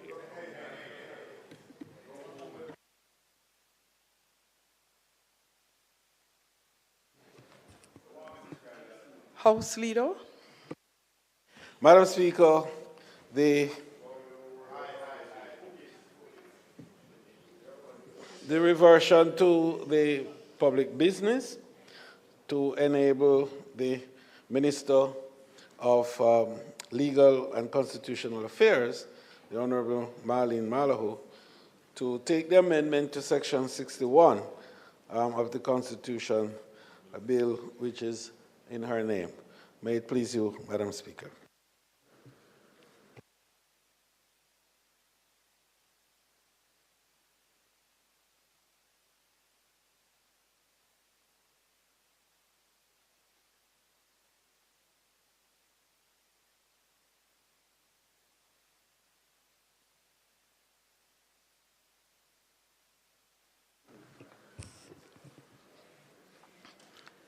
Please make welcome to her feet the Minister of Legal and Constitutional Affairs.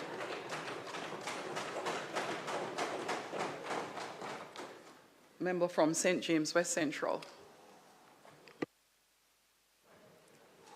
Thank you, Madam Speaker. I rise to open the debate on the bill entitled An Act to Amend Section 61 of the Constitution of Jamaica to provide for new words of enactment. This act constitutes the first legislative step in a proposed series of amendments intended to give effect to a constitution enacted by the Parliament of Jamaica and approved by the people of Jamaica. The words of enactment for bills indicate the source of authority for the making of the enactment. Whilst they are technical in nature, the enacting words are important to signify the supreme authority of the Parliament of Jamaica in legislative matters. Madam Speaker, the provisions of the Constitution fall into three categories based on the process set out in the Constitution itself for their alteration. They are popularly described as ordinary provisions, entrenched provisions, and deeply entrenched provisions. The ordinary provisions require the votes of a majority of all members of each House to alter them. Generally speaking, in addition to the specific time frames at different stages for debating and voting after tabling a bill, the entrenched provisions require the votes of not less than 2/3 of all the members of each House to alter them.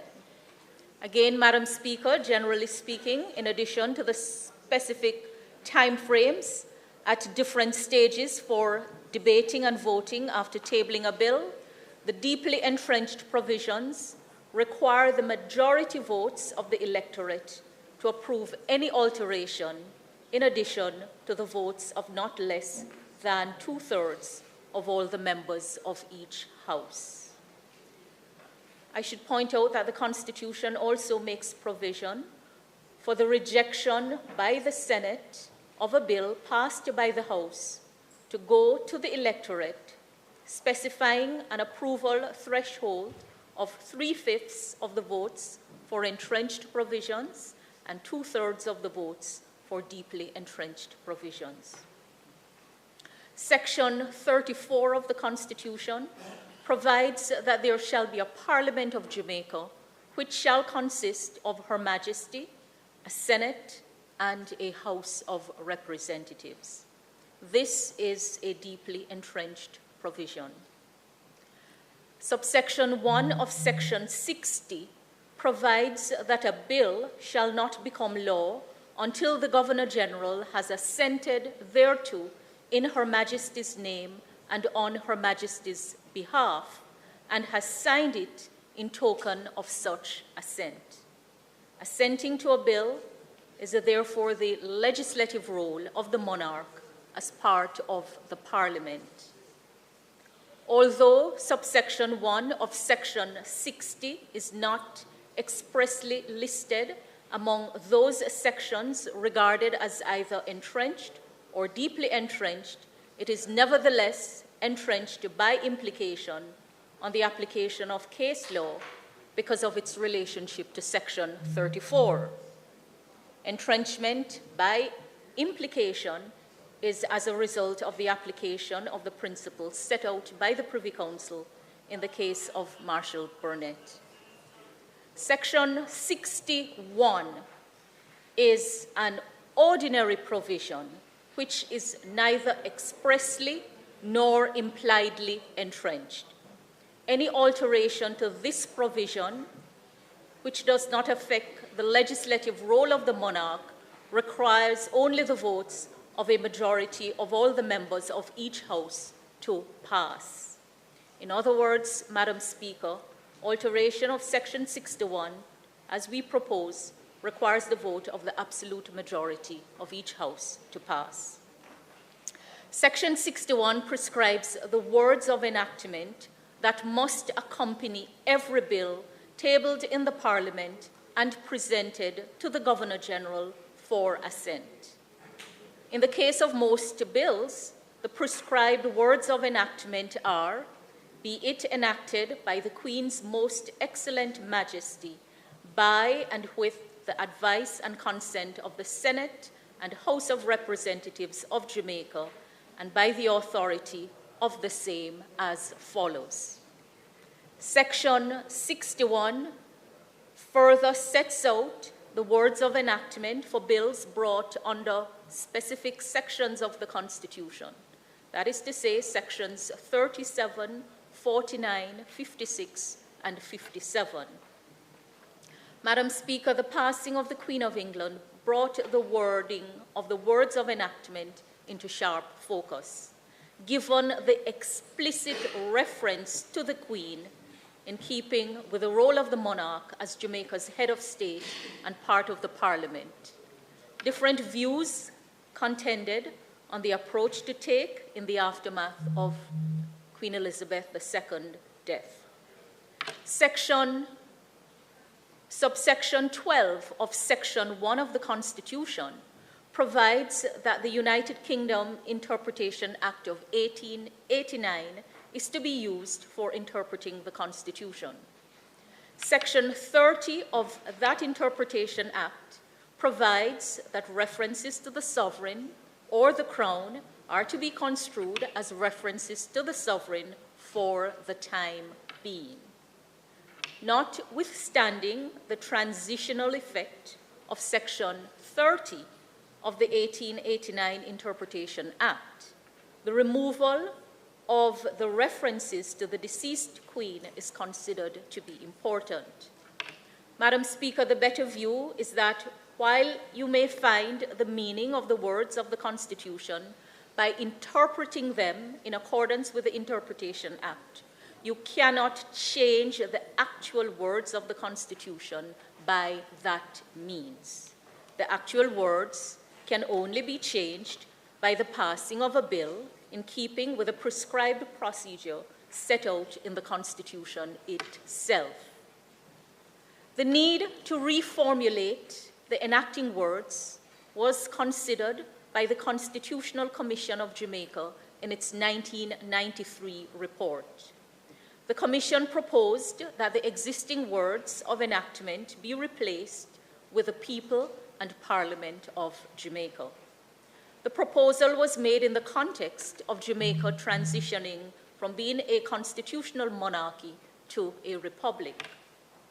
As the constitutional reform process aimed at effecting Jamaica's transition from a constitutional monarchy is now well underway, the proposed alteration of Section 61 at this time is to ensure that the requisite bill providing for the establishment of the Republic of Jamaica will contain the enacting words that are commensurate with republic status. Madam Speaker, the bill entitled An Act to Amend Section 61 of the Constitution of Jamaica to provide for new words of enactment has a preamble and two clauses. Clause 1 provides for the short title and construction.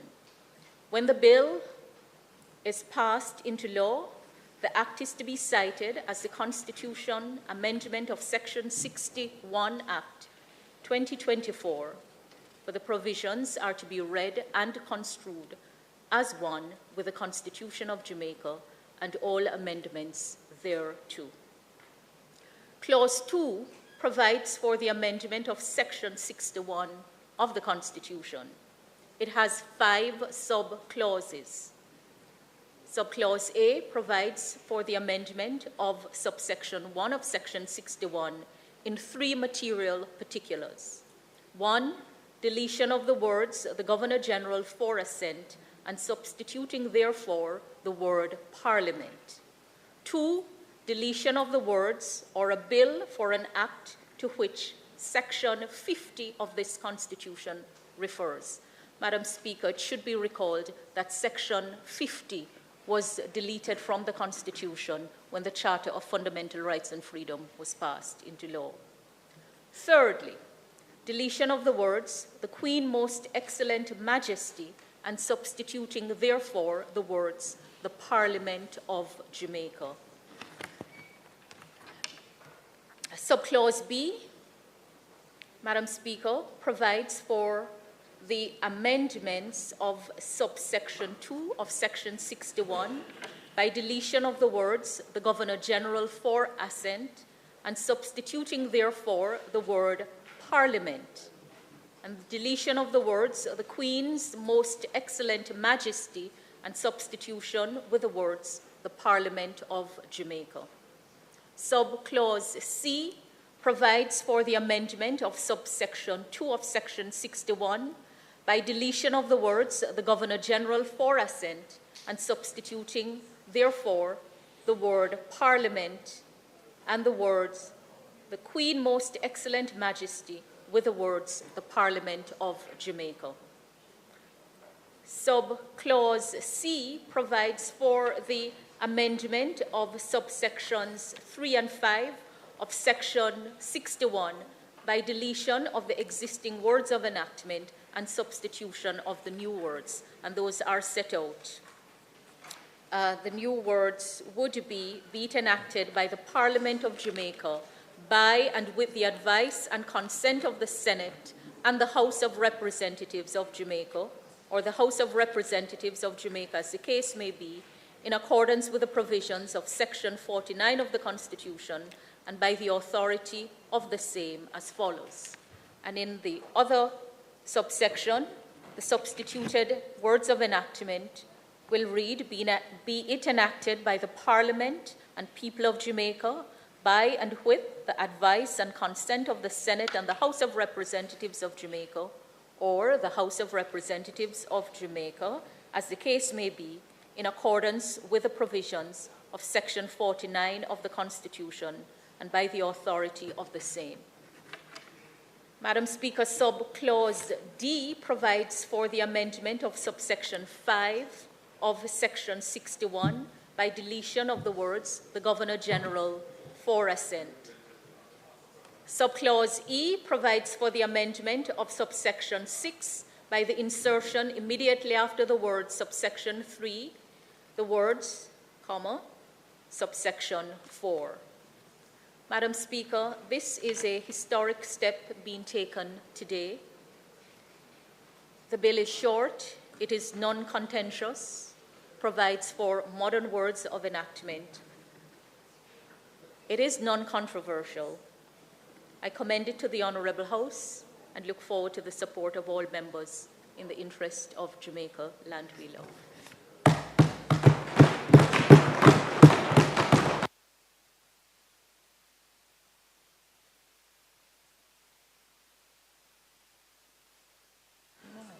Opposition Leader. Thank you. Could I have the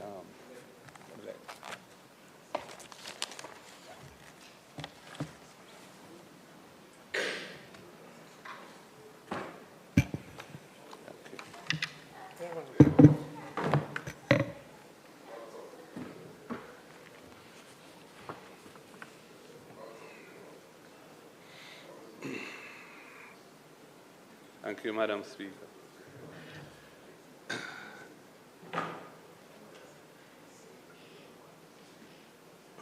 Madam Speaker, this bill, which seeks to change the words of enactment in the Constitution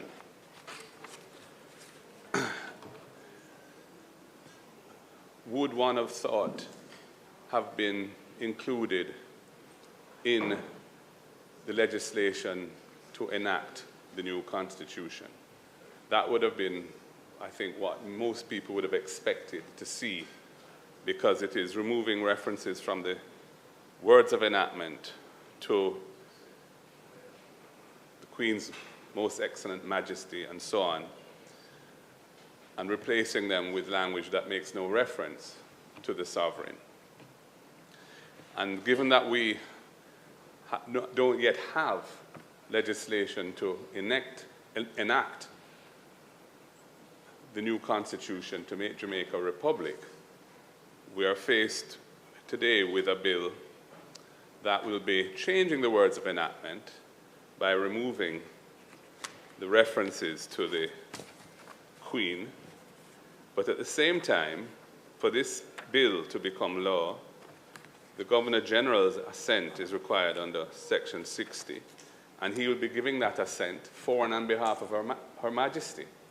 So you have this somewhat perplexing situation where the assenting to this bill is being done by the GG, the Governor-General, for and on behalf of Her Majesty, or His Majesty now, to a bill which is removing references to Her Majesty from the words of enactment. I'm not sure why the minister wants to proceed with this as a precursor to the actual legislation to enact the new Constitution. I know that this has been a matter of some controversy or lack of consensus at the Constitutional Reform Committee itself because of the peculiarity of it. As the minister indicated, Section 34 of our Constitution says that the Parliament consists of Her Majesty, the British monarch, along with the House and the Senate. Section 68 says that executive authority is vested in Her Majesty. And both of those provisions are entrenched or deeply entrenched. And the establishment of the office of the Governor-General, which is by Section 27 of the Constitution, states that the Governor-General is appointed by the British monarch and holds office during the British monarch's pleasure. No bill can become law unless the Governor-General has assented to it in His Majesty's name and on His Majesty's behalf. And the Governor-General has to sign the bill as token of that assent, and that is what Section 60 requires. So one could see the concerns of many members of the Constitutional Reform Committee, including perhaps the most eminent constitutional lawyer in Jamaica, that the removal of words of enactment before even a bill to remove the King as the head of Parliament is even drafted is somewhat meaningless and even illogical. Quite apart from any technical question, now the minister said that there's no issue of implied amendment in relation to this bill amending Section 61. She says it with great confidence, but the truth of the matter is the question of implied amendment, because it's not expressed in the words of the legislation, is ultimately a matter of interpretation for the court, which is not something that one can always predict with any certainty. But quite apart from any technical questions as to whether this amendment conforms with the constitutional restrictions on altering the Constitution, which are quite comprehensive and can operate by implication, the timing of this legislation is odd, even illogical, before the introduction or even the preparation of the bill for the removal of the monarchy. And we know that now that the report of the CRC has been made public, there's a lot of discussion about it in the public domain. There are many criticisms of aspects of it, and those need to be worked through a process of, I think, engagement and consultation with the public, so that when the legislation is prepared and comes to Parliament, it is not fraught with controversy at its inception. So I'm not going to oppose this bill, because obviously the change of the words of enactment to delete the reference to the British monarch is not something that anyone would object to in this House, I don't believe. But the timing of it is strange and, in a sense, illogical, because this very bill that is removing the references from the words of enactment to Her Queen's Most Excellent Majesty can only become law if the Governor-General gives his assent for and on behalf of that very same monarch. And that's a strange thing. The new Constitution itself, when approved, we hope, by referendum, if we get that far, will have to be assented to by the Governor-General as presumably his last act in that capacity, because the new president can only be appointed pursuant to the new Constitution when it has become law, and it can't become law until it's assented to by the existing Governor-General. But at least in that instance, in giving that assent for and on behalf of the monarch, he will be doing so on the instruction, so to speak, or the request of the people of Jamaica having approved the new Constitution in a referendum. And that, I think, is a palatable concept for us to imbibe. But to do it now, when there's no constitutional legislation before us in terms of the new Constitution, and when the assent has to be given for and on behalf of the monarch, it just seems very premature to me, and not only to me, but to others. And I think that the minister owes us an explanation, actually, as to exactly why this is being done now. I know she's going to speak in the sectoral debate soon and may want to have something on, to speak about then, but the reality is that many people find this a peculiar sequencing of events. And the fact of the matter is that the references to Her Majesty are strewn across the Constitution in many places, which this does not address. And the solution to those references are indeed in the Interpretation Act provision to which the minister referred, which says that any reference to a sovereign in the Constitution is to be deemed to be the sovereign for the time being. So that is the solution to that problem. So this is not an attempt, or cannot be conceived to be an attempt to solve that problem, because it only addresses the words of enactment and doesn't address the many other references to the sovereign in the Constitution. The solution is, in fact, and has been from the date of death of Queen Elizabeth II, the Interpretation Act provision to which the minister referred. So, Minister, I would ask that when you close the debate, could you please give us a very clear and coherent explanation as to why you're bringing this bill here now and not as part of the legislation when it finally comes here to introduce the new Constitution into our law. And that question, I think, is something which Jamaica would want to hear from you. And I don't think you've given that answer yet in your opening. Thank you, Madam Speaker. Minister,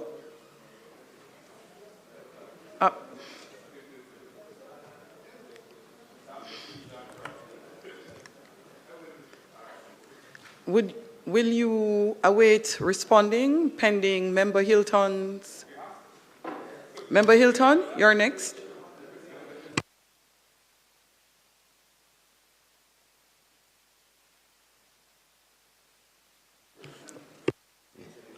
Yeah, Madam Speaker, I think for the benefit of the House, with the report, the CRC report having now been public and in the public domain and part of the background of the discussion, and I think as a member of the CRC, I have to say something on this issue, because this is an issue that came up in the discussions in the CRC, the Constitutional Reform Committee, as it's referred to. And I think some of the concerns raised here by the Leader of Opposition were some of the concerns raised in the CRC. The timing, no one was objecting to the words. I think we all, from the Commission's report way back then, it was anticipated, as the Minister said, that the words of the enactment would be changed and needs to be changed. The question was in the discussion in the CRC about a timing, and do you bring it, at what stage do you bring this bill?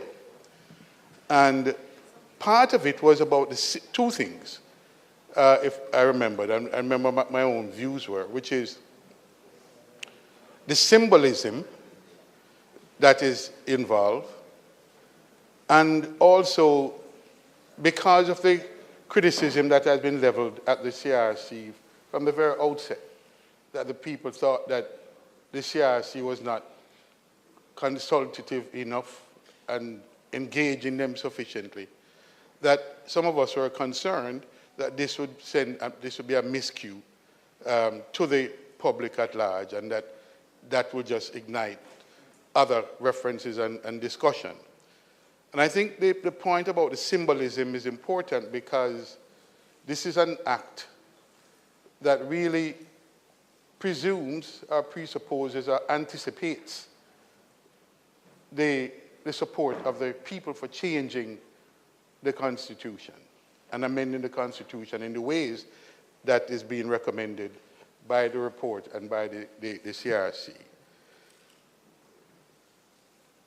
We hope that that comes, but as we know, as I said, the CRC, the report itself has engendered debate and even disagreements. Again, we hope that those are overcome, but given where we are now, it is a bit of an oddity to be anticipating, some will even say prematurely coming to the conclusion that the bill will get, that the amendment, the constitutional amendment, the bill that has to precede the referendum, and that the referendum itself will be supported. Those are all steps that are being anticipated to really give real meaning to this particular act. And so there was not a consensus in the CRC on it. There were concerns, again because of the criticism that the CRC was not being consultative enough, and that it sent a signal that here we go again, presupposing and preempting the consultation with the ultimate consenters, which is the people of Jamaica. So again, and this came up in the CRC because a bill was tabled previously, and the explanation was that it happened in ways that was not expected, and so the discussion came up. So we had reason to discuss this bill, and the concerns were expressed then. So the minister has decided to put it back again, and I think in her closing she would say what were some of the compelling reasons, but the concerns were raised, and there was not a consensus in the CRC as to the timing of submitting this bill. But no one disagreed that this would be necessary. The question was when, and what sort of signal you're sending, what are the symbolism that this will pose, that the people have not yet been consulted. They have not even started a debate in the public at large as to whether the people will be supportive of getting rid of the monarch at any stage. So I think that those remain the concerns, and the minister, I think, should make a compelling case for having brought it at this time in the process.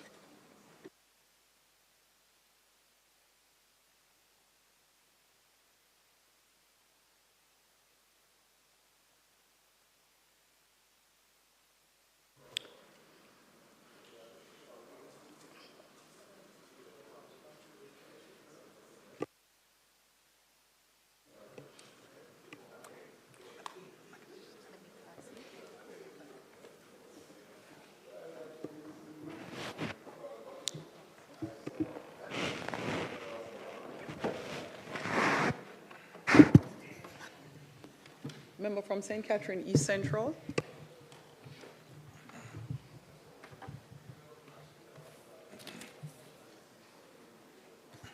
Thank you, Madam Speaker.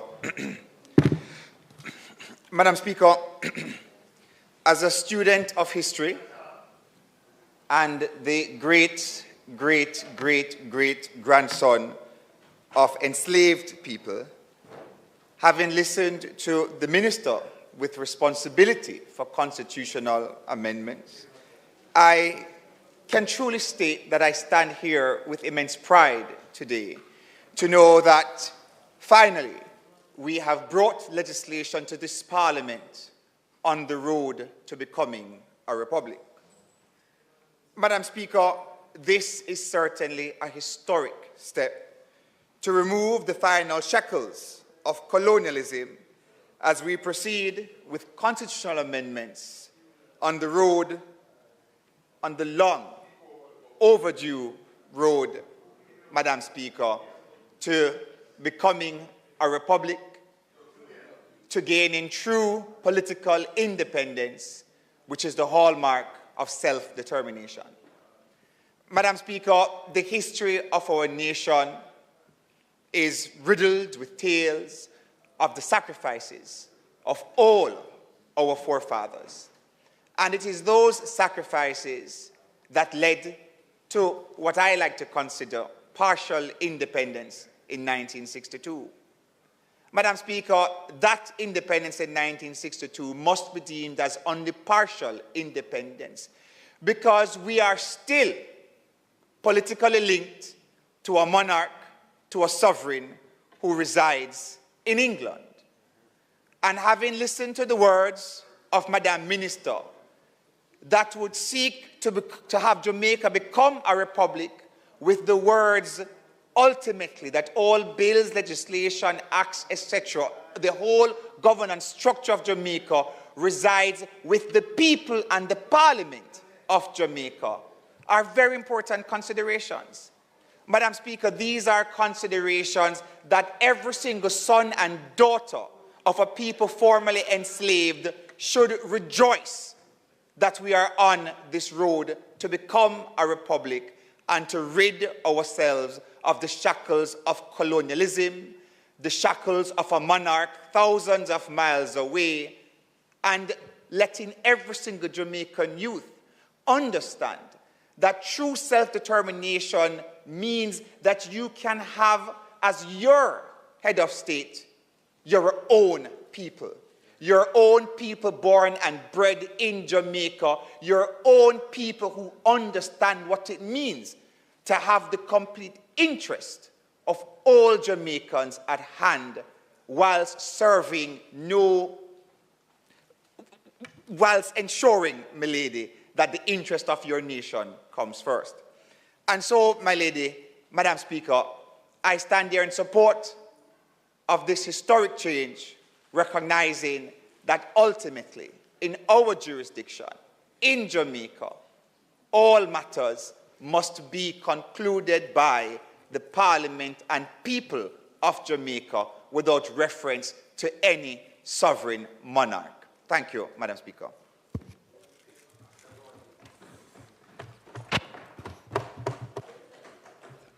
Thank you, Member.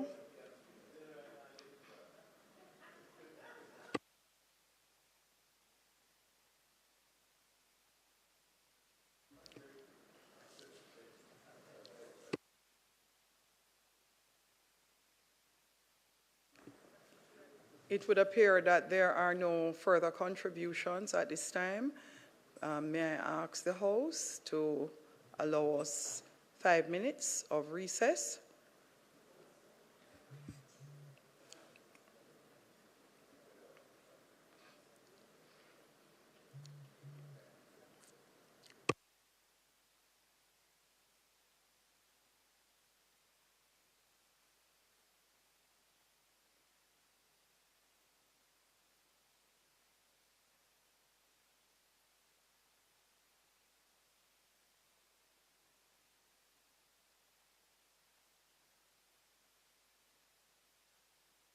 I'm just verifying if we need a break. If we do, I will put it to the House. The Minister stepped out for a moment, and I just want to confirm if we will need a break or not. So I'm not putting it to the House as yet, and I'm not moving.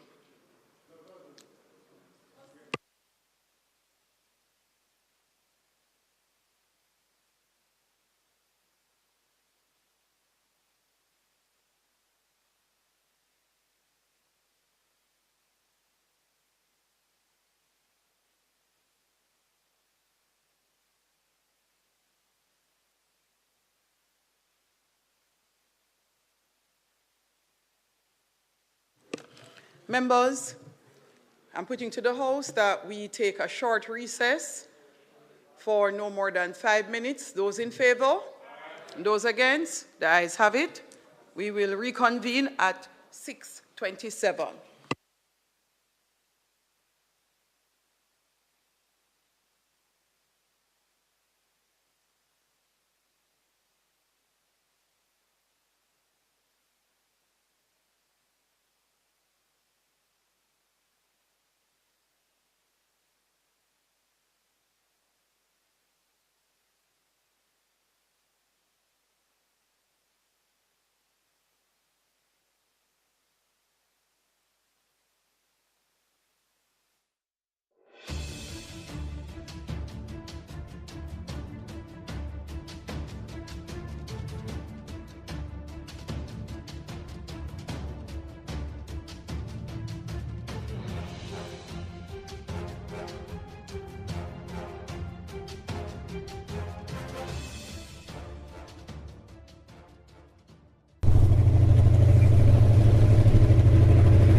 Apply to the Heart NSTA Trust. Learn a new skill and expand your horizons. Your government has made it completely free to you. Do you wish there were a way your community could get funding to improve a school, health center, sports program, and more? It's the Constituency Development Fund. Here are a few things you probably didn't know about the CDF and how you can make it work better for you. The CDF policy promotes citizen participation in community development and protection of taxpayers' funds. It outlines that MPs are to meet with citizens at least once every 2 years to agree on the projects needed. You know, it used to be once a year. We should really go back to that. Projects developed without community consultation are not to be approved by the bipartisan CDF Parliamentary Committee. There are 26 government agencies that implement projects, usually for a small fee. Funds are provided directly from the Office of the Prime Minister to the implementing agency, not through the Member of Parliament. The CDF unit monitors project costs and implementation, so if you have questions about how the CDF are run in your community, contact them. To ensure no one project or community gets all the funds, there are 6 project categories with spending limits for each. There must be no less than 5 and no more than 20 projects each year. To learn more, visit jampja.org to view your MP's CDF info and tell them how this fund has impacted you. If you don't see your MP's CDF reports, then put them under little pressure, man. Call, tweet, email.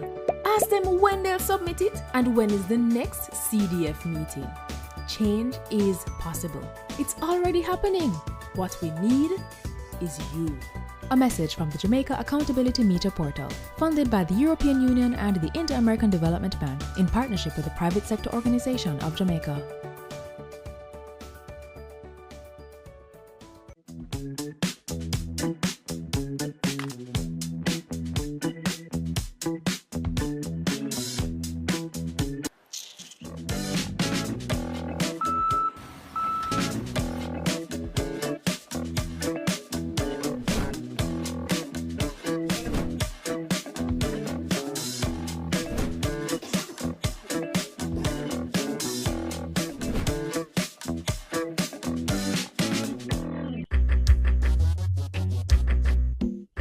Nutritious food, succulent dishes, superior workmanship, and excellent service.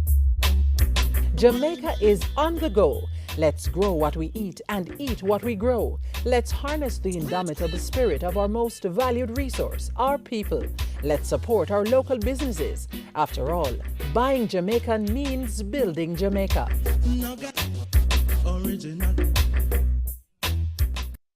The proposed Tobacco Control Act places a total ban on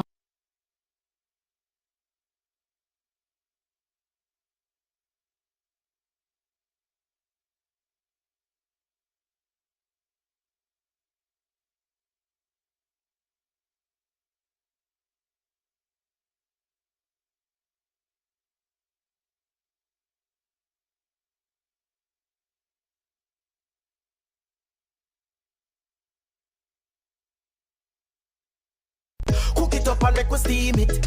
Fresh so me need it, tilapia a real fish. Cook it up and make we roast it. Farm fresh so me need it, tilapia a real fish. Grow smart at the best part. Food for thought so me have to eat smart. Easy catch, fully net. A tilapia so you don't know what's next. Cook it up and make we fry it. Fresh so me need it, tilapia a real fish. Bring home the best in freshwater fish. High content of vitamin B3, protein and potassium. Tilapia, simple, healthy, delicious. Turn the children's corner and check into the Furchester Hotel. Help Super Grover save the day. Order a snack and even learn to bake a cake with Cookie Monster and Chef Gonger.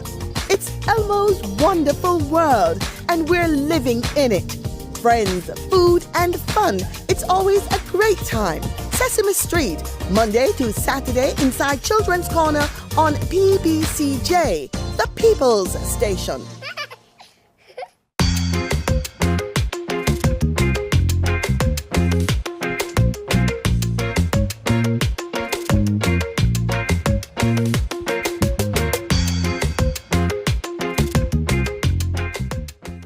What's the deal with you two guys anyway?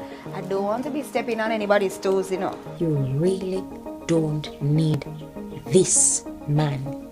Just for once. Why can't I come first? I need you here.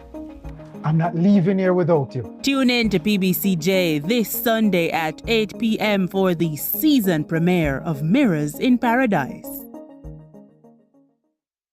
Twists, turns, ins and outs.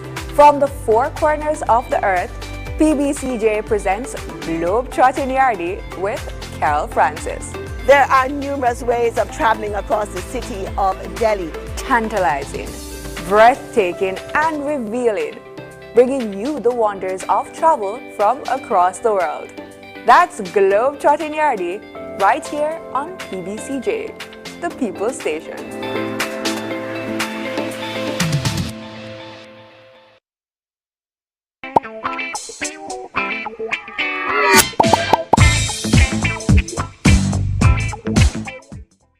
You know who have the gun them. Stop going like you don't notice. You notice.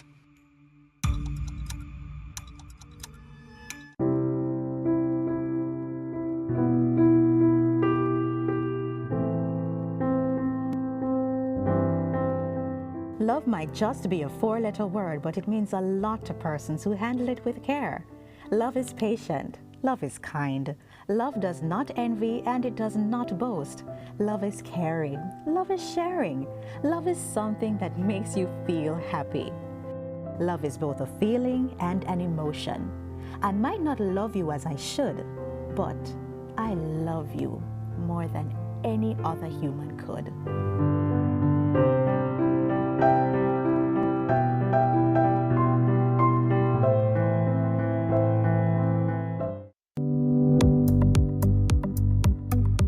Did you know that a country's high level of unsustainable debt can reduce the funds available to provide quality education and healthcare and build climate resilience?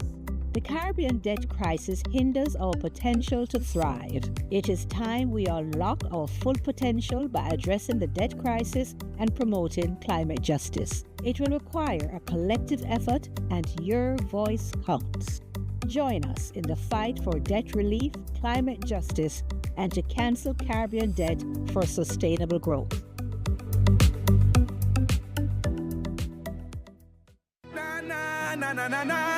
We want a peace for Jamaica. Yeah, yeah. We have to be our brother's keeper. Yeah, yeah.